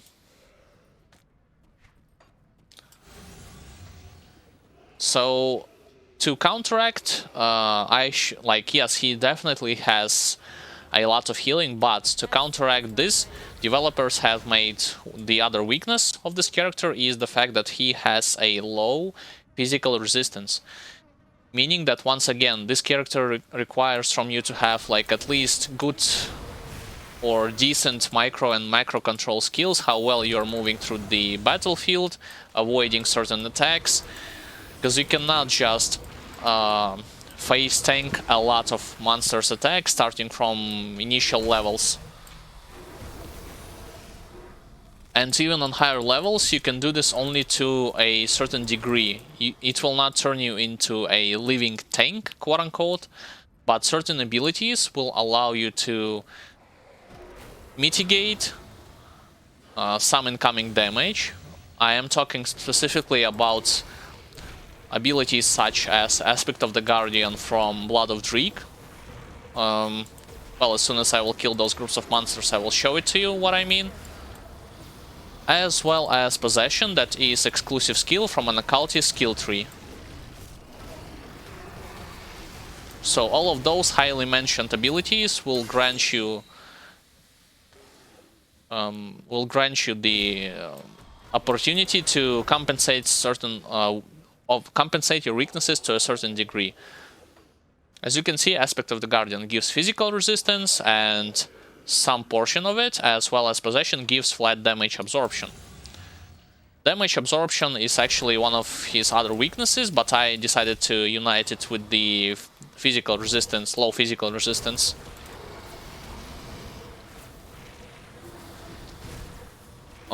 Let's talk about his, another advantage is the fact that he is capable of clearing in a quick and successive fashion big groups of monsters, no matter whether it be like 2 or 3 groups of monsters or your full screen will be covered in just in monsters alone. He is capable of clearing all of them because his ability, every skill that he has on my skill panel, he's capable of doing good area of effect damage, either by itself from the get-go or by spreading to nearby targets such as Bloody Pox effect or passing through targets such as Devouring Swarm, so on and so forth. But you might think that he's only good when it comes to area of effect damage. What about his single target? Well, I should commentate on this also. When it comes to single target damage, all of the vitality damage users, and this character is no exception, they are dealing damage based on they are dealing percent number of damage based on how much health a monster has. This means that the more health monster has, the greater the damage this character will deal to them. And this is going to be especially noticeable on higher difficulties. It might not be noticeable when you are just starting to level him up, but the higher the difficulty goes, the more HP monsters will having, the greater the effect would be.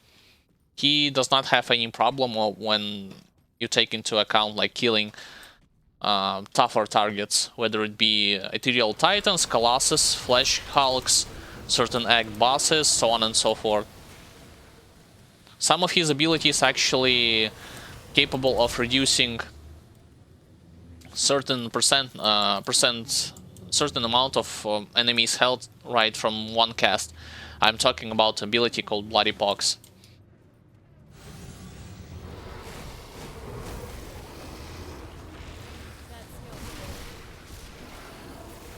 So those are his strengths and weaknesses.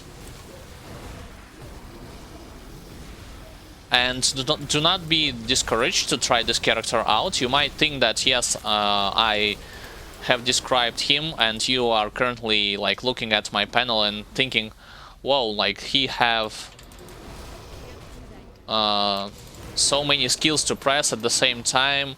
I'm going to get like confused at the beginning what to press in what order, how should I effectively utilize his skills, and all of this sort of stuff. I should say to you straight, like right now, at the beginning you will not have the same like plethora of options to choose from. You will only be having like 2 or 3 skills maximum up until level 50-ish something.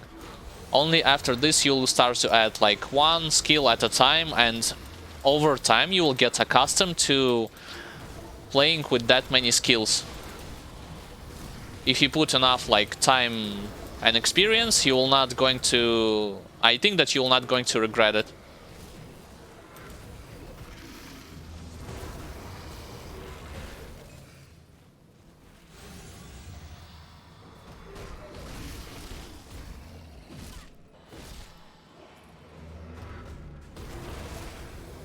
And also one thing that I forgot to mention is that I'm using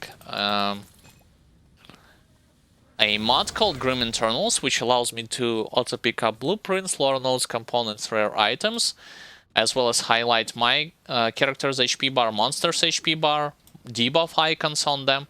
Most importantly, actually the sole reason I'm using this mod from the first place is the fact that I need to look at how much damage exactly my character is receiving from what source of damage, to play around strong and weak points more effectively.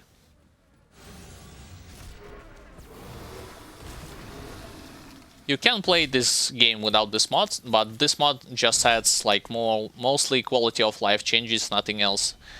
It does not break this game or turn it into like an easy walkthrough.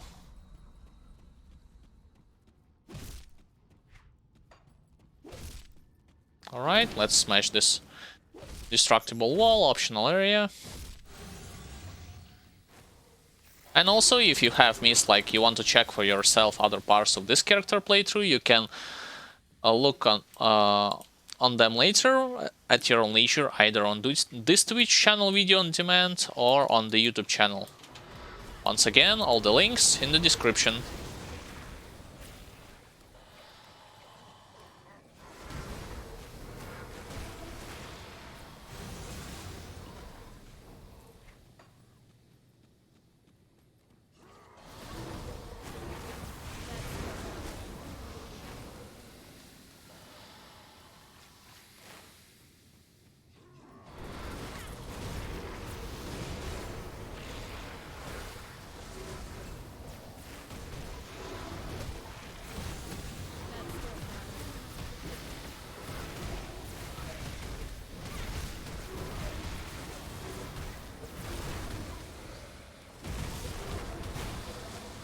Now that I have killed this optional boss, let's open up this chest. Nothing useful here. And in this area.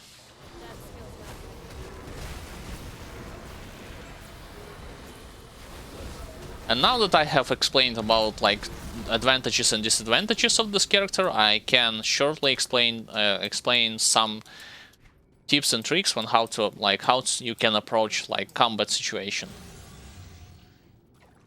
As soon as I will clear this desecrated shrine, I will do this. That's a bad spot. This is better.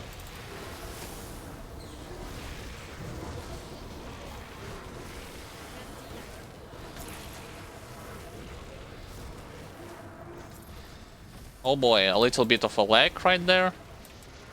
But no worries. Oh, I got a blueprint called Alran's Red.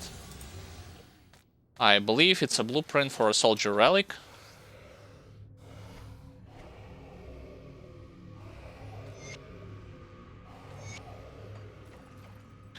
Alright, so combat situations. In the majority of cases, I am usually, like, when you are just leveling up, you will be playing mostly around your setups. Initially, you will be having Devouring Swarm ability, and later on you will be having also those two totems. As soon as you unlock skills such as Curse of Frailty, I would recommend start engaging in majority of combats with the help of your Curse of Frailty effect.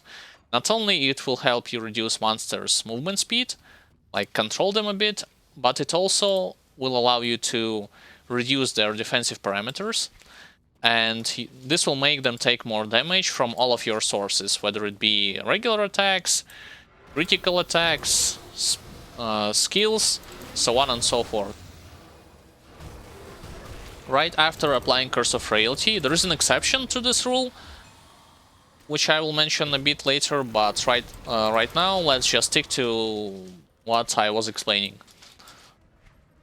Right after Curse of Frailty has been applied, I recommend for you to apply to create your 2 totems, as well as if you have, create your Sigil of Consumption as well.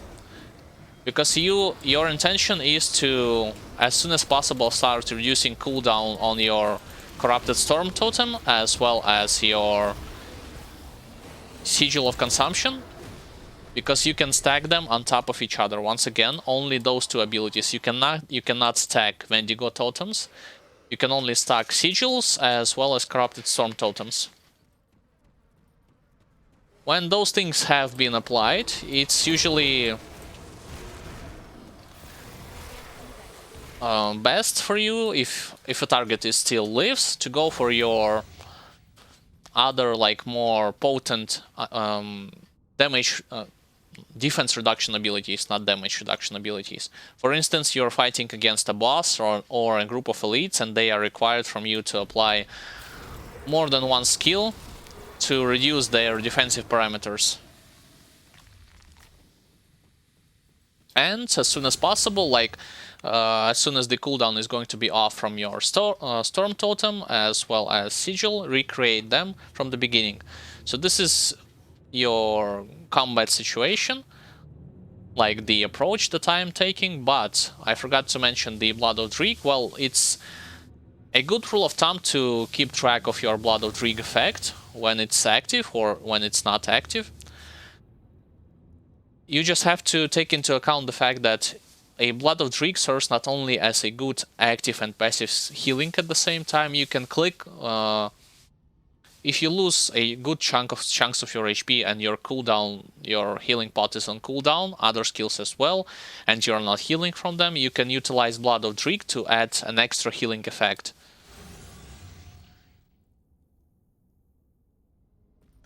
Now, one exception that I have mentioned previously is actually the thing that if, let's say, you spotted on the map an elite, or a boss, or a desecrated shrine, or those new altars, this means that you need to create your Sigil of Consumption and your 2 totems beforehand, and only after monsters will appear or will approach to you, only then go for your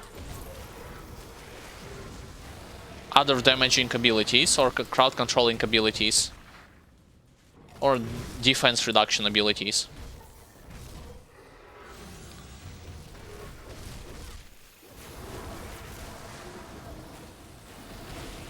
Once again, if you want to look at it in a more detailed fashion, you can check my edited video called Tips and Tricks for Squishy Casters, as well as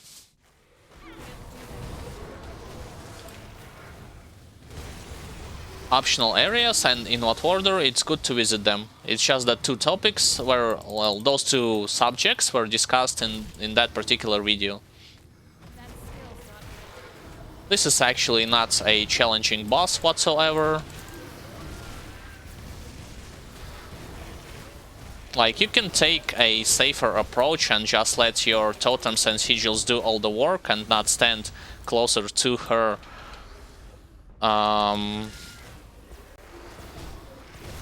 poison and acid effects. If you have a good microcontrol, you can also do the same thing that I'm doing right now, baiting her regular attacks. I was failing there. My mana ran low.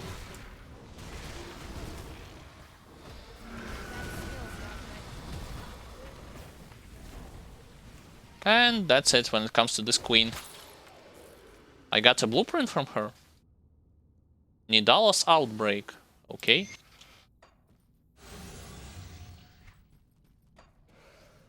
Let's get back to open areas.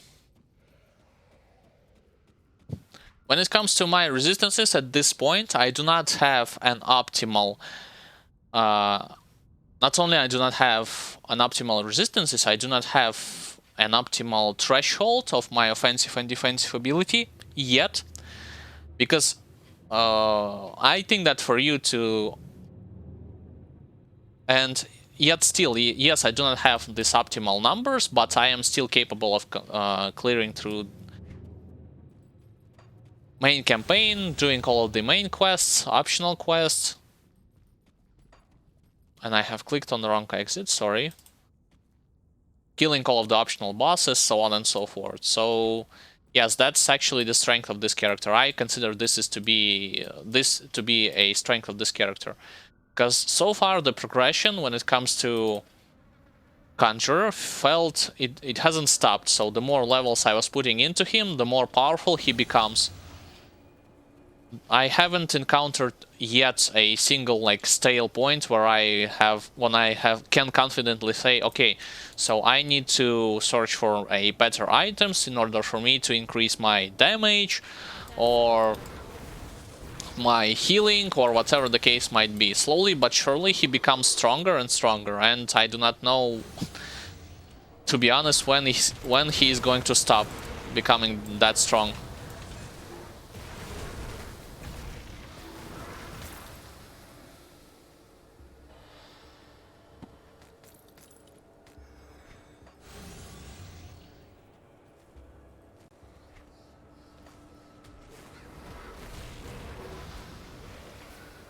Alright.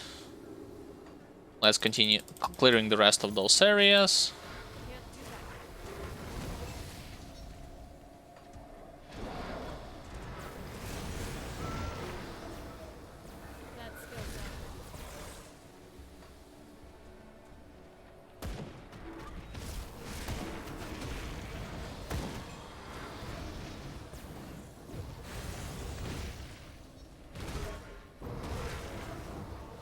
When I tried to level up this character myself from the beginning, I had failed twice because I was trying to apply the same techniques that worked with my first character that I previously had played with, as I had played as a physical Death Knight, and his unique like mechanics or his unique like gameplay tricks that I have utilizing does not work that well when you take into account Conjurer.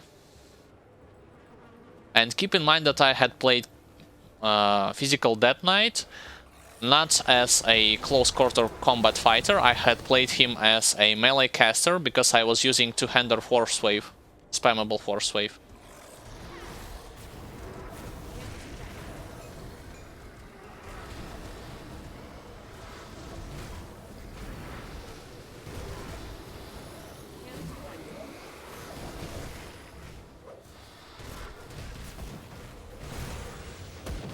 Alright, a bunch of scarecrows.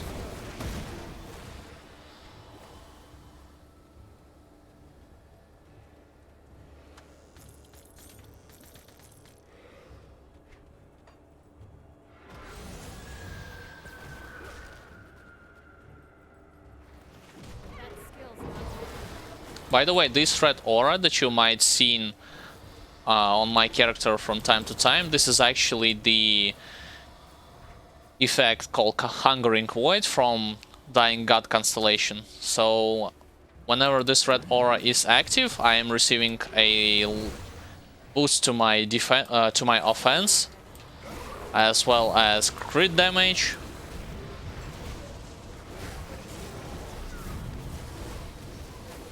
To elites. Let's concentrate on supporter if possible, although this guy is definitely utilizing those shields that mitigates my damage a lot.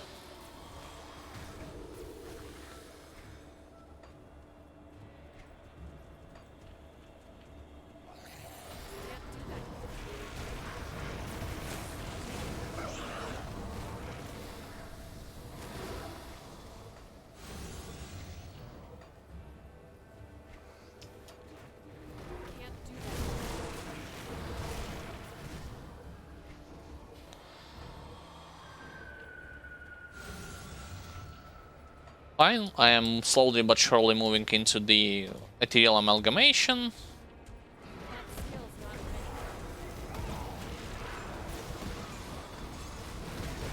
By the way, one interesting mechanic that I had figured out is that there is only two options for you if you wish to remove like positive effects from enemies or negative effects from yourself. There is a constellation, active constellation proc that will allow you to do so. Or your other option would be is to play as an Arcanist, because Arcanist has an ability that gives him an option to remove positive buffs or negative effects from himself or from enemies.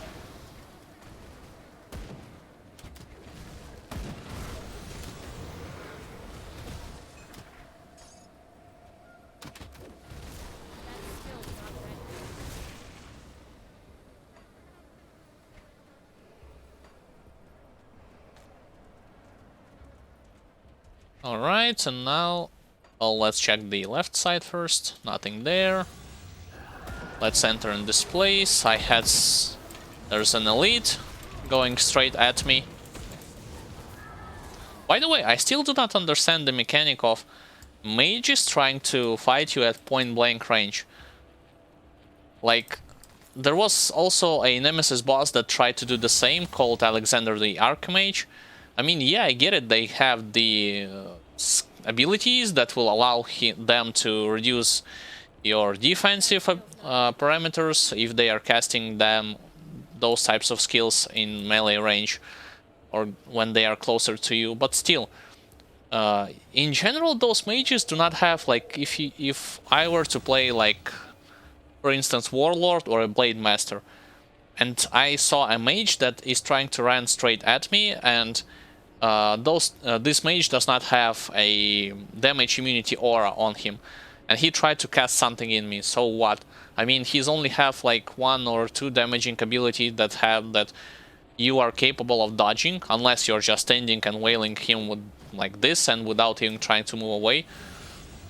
It's kind of confusing. I mean, in my subjective opinion, it's better for them to, like, in the future installment, make a mage in a certain way, like force him to teleport away from you, apply on you the crowd controlling abilities such as reduction of your movement speed, attack speed, or casting speed.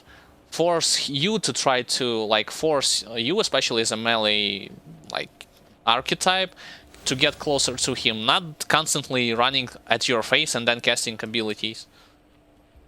That skill's not ready.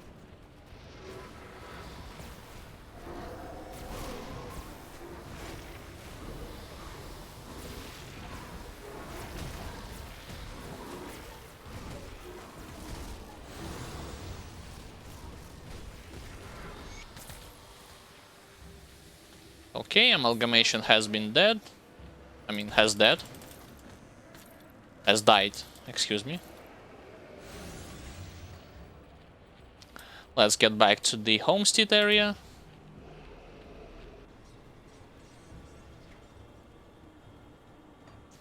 Right, several quests for me to complete. That's 1. That's 2. Okay, and they have given me the quest where I just need to talk to the NPC in Devil's Crossing and to tell them that they have already prepared food for them.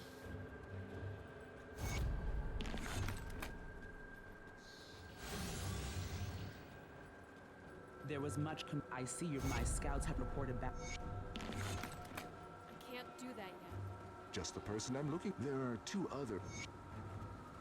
Alright, so I am always choosing the Order of the Dead's Vigil.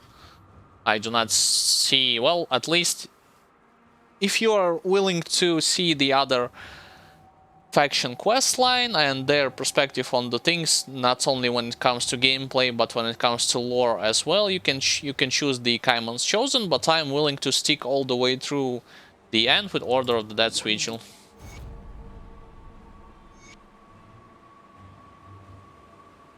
Nope, I do not use the rainbow filter.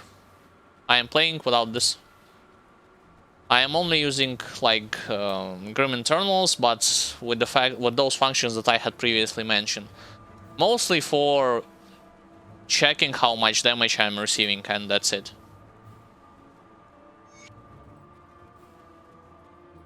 I mean, I get it, like, the benefits of me using the rainbow filter would be, like, it would highlight the items that would have those highly mentioned, like those words such as Void Harbinger with specific color, or in general, all of the items with vitality damage with one color, and the other ones with other color. But I just, like, got used to play without this.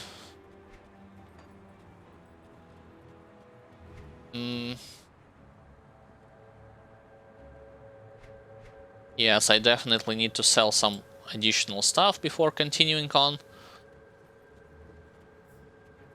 Let's use this vendor. I mean, I am going to be teleporting to Devil's Crossing anyway, because I need to complete the quest called Making a Deal.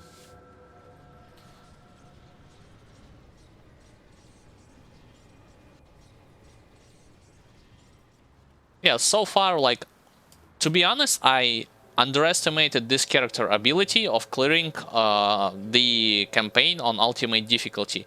Initially, I thought that once I, like, let me explain a little bit what happened on previous streams. I played with this character up until the point where on elite difficulty I defeated Lochorian, and I was wondering why should I, like, continuing on the elite difficulty with the Forgotten Gods and Ashes of Melmoth DLC when I can jump straight to ultimate difficulty. And when I jumped on ultimate difficulty, yes, I had min-maxed my resistances to a certain degree. I had all of them almost at overcapped level, with the exception of stun resistance and poison and acid, but that's because, like, click one button with the Blood of Drake and I am getting instantly overcapped resistances. But when it comes to offensive and defensive ability, I was a bit worried at the beginning. Just because, like, when I was playing as a Death Knight, I got my, like, not only Death Knight has a means of acquiring additional offensive and defensive ability at the same time, with the help of Soldier skill, but also before going on to ultimate difficulty, I had acquired full Krieg equipment on elite difficulty already. So I was a bit skeptical of whether or not this character can clear the content on ultimate without any preparatory work. But it turns out he not only he is able to clear the content, but he is doing it in a successive fashion. I don't know what. Alright, let's sell other items that I have collected.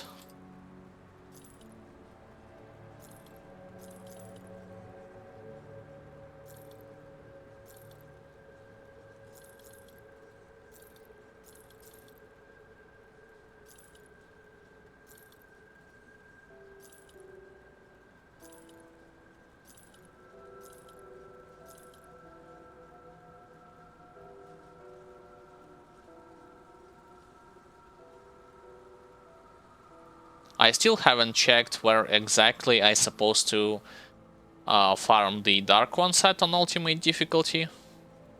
So this is the thing that I'm going to definitely look for.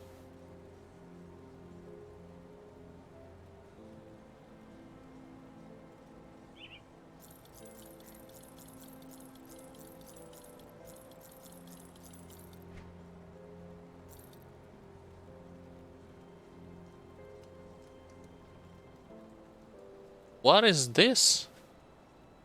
Ether damage, elemental damage. Volcanic Stride, the big one, Drain Essence and Cadence. Lightning and Ether at the same time? Weird. Very weird.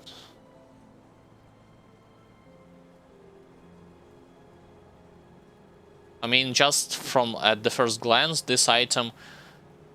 Drain Essence, Necromancer skill. Cadence, Soldier skill. I mean, Cadence is useful when you're playing with the Ether Death Knight, with the shield on. The big one, if I'm not mistaken, is the Demolitionist skill from a Mortar. Volcanic Strike, Volcanic Strike is a modifier to a dash from an Outkeeper ability. But those bonuses, Ether, Elemental damage... Yeah.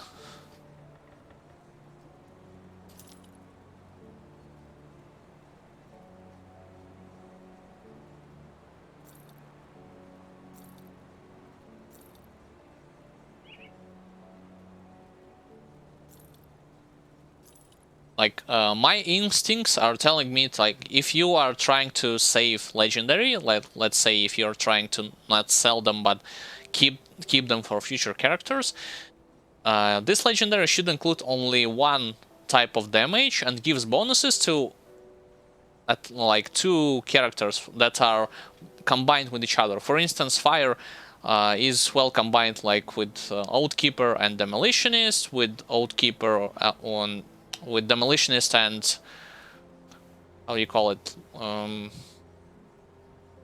Occultist? Yeah, because Occultist has also some bonuses to fire damage, if I'm not mistaken. Or does he? No, mostly to attack speed. Well, I mean the combination of Demolitionist and Occultist in general.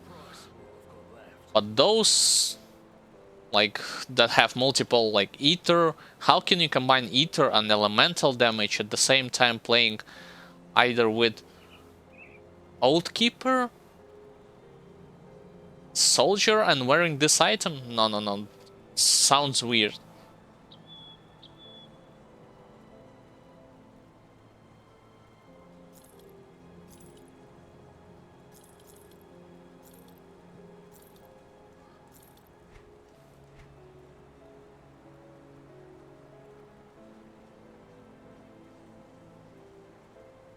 Alright, anything useful? No.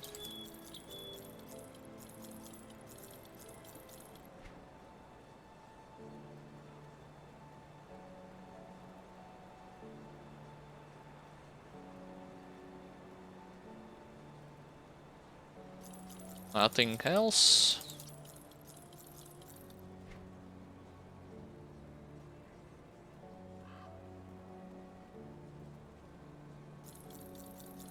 Yeah. There wasn't anything useful. By the way, this proc, what it gives? I haven't even read what this proc gives. Void Walker. You are resistant to the corruption effects of the void, putting up a barrier whenever struck by the wild fiends that can use such magic.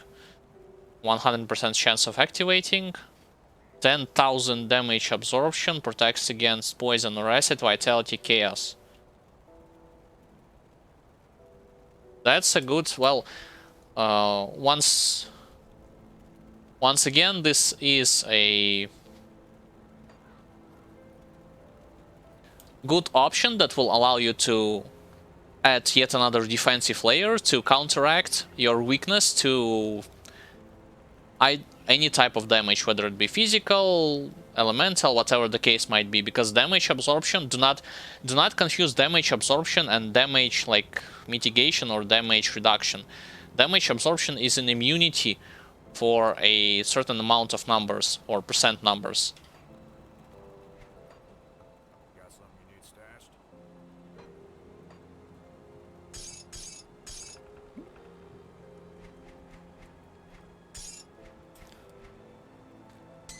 I'll keep an eye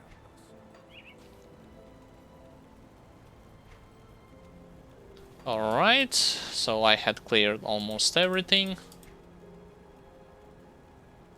Yeah, let's put a couple more points into physique. I am mostly worried about defensive ability, just because there will be a point where I will have to face against Nemesis bosses. Previously I had fought against 4 of them when I had played as a Death Knight, but the experience is highly subjective. Yes, the Death Knight was a melee caster, but it was a more tankier version of a caster, if I can call it this way. How things are going to unravel when taking into account this character, I do not know yet, but I'm eager to try in the future. Okay, so on that note, this is going to be it for today's stream, everyone. I would like to thank once again everyone who was watching it, who had followed me. who participated in chat, who just enjoyed listening to my commentary, informative commentary in the background, some analytical stuff, some few tips and tricks. Once again, welcome. And I'm grateful for it, grateful for everyone who was watching and trying to acquire something new day by day from this game, or just enjoying the process nonetheless. Once again, if you had missed other parts of this character playthrough, you can check them out on Twitch Video on Demand or on my YouTube channel. If you are looking for a specific schedule where I am streaming Grim Dawn, or my brother is streaming Darkest Dungeon, because we are utilizing the same channel but for different games, you can check the schedule graph that are below on our Twitch page, or on the social links that we have created, or on YouTube channel in the discussion menu. The same thing goes if you wish to be keep on track to where we are right now, what are our plans to the future. Yes, and also have a good day to you as well, sir. So be sure to follow on our social medias if you wish to be up to date to what's happening, what are our plans to future projects, future edited videos, future streams, all of this sort of stuff. For instance, I can give you a hint. I will be working on the edited video discussing those totems, those new totems that have been added recently in this patch. Specifically, tips and tricks when you are encountering those totems and what you should expect, but that's when closer to the next week. Additionally, if you wish to check beginner-friendly edited videos concerning Grim Dawn that I had made, discussing such aspects as optional areas, defensive aspects, as well as bosses' dangerous attacks, how you can avoid them. They are all beginner-friendly, nothing super scientific or super detailed that only more experienced players would understand. Be sure to watch them at your own leisure later at our YouTube channel. Same thing goes for those of you who are more advanced and wish to see for themselves how things are going to unravel on Elite and Ultimate. And as a closure, if you wish to support us directly, you can do this by clicking on the Patreon page link, and each and every one of you who are willing to pledge certain amount of money will be receiving unique perks and bonuses for their pledges. To find out more, once again, click and see for yourself on our Patreon page link. Once again, thank you everyone who was watching it. I wish you all the best, and I'll see you all on the next stream. Take care, guys.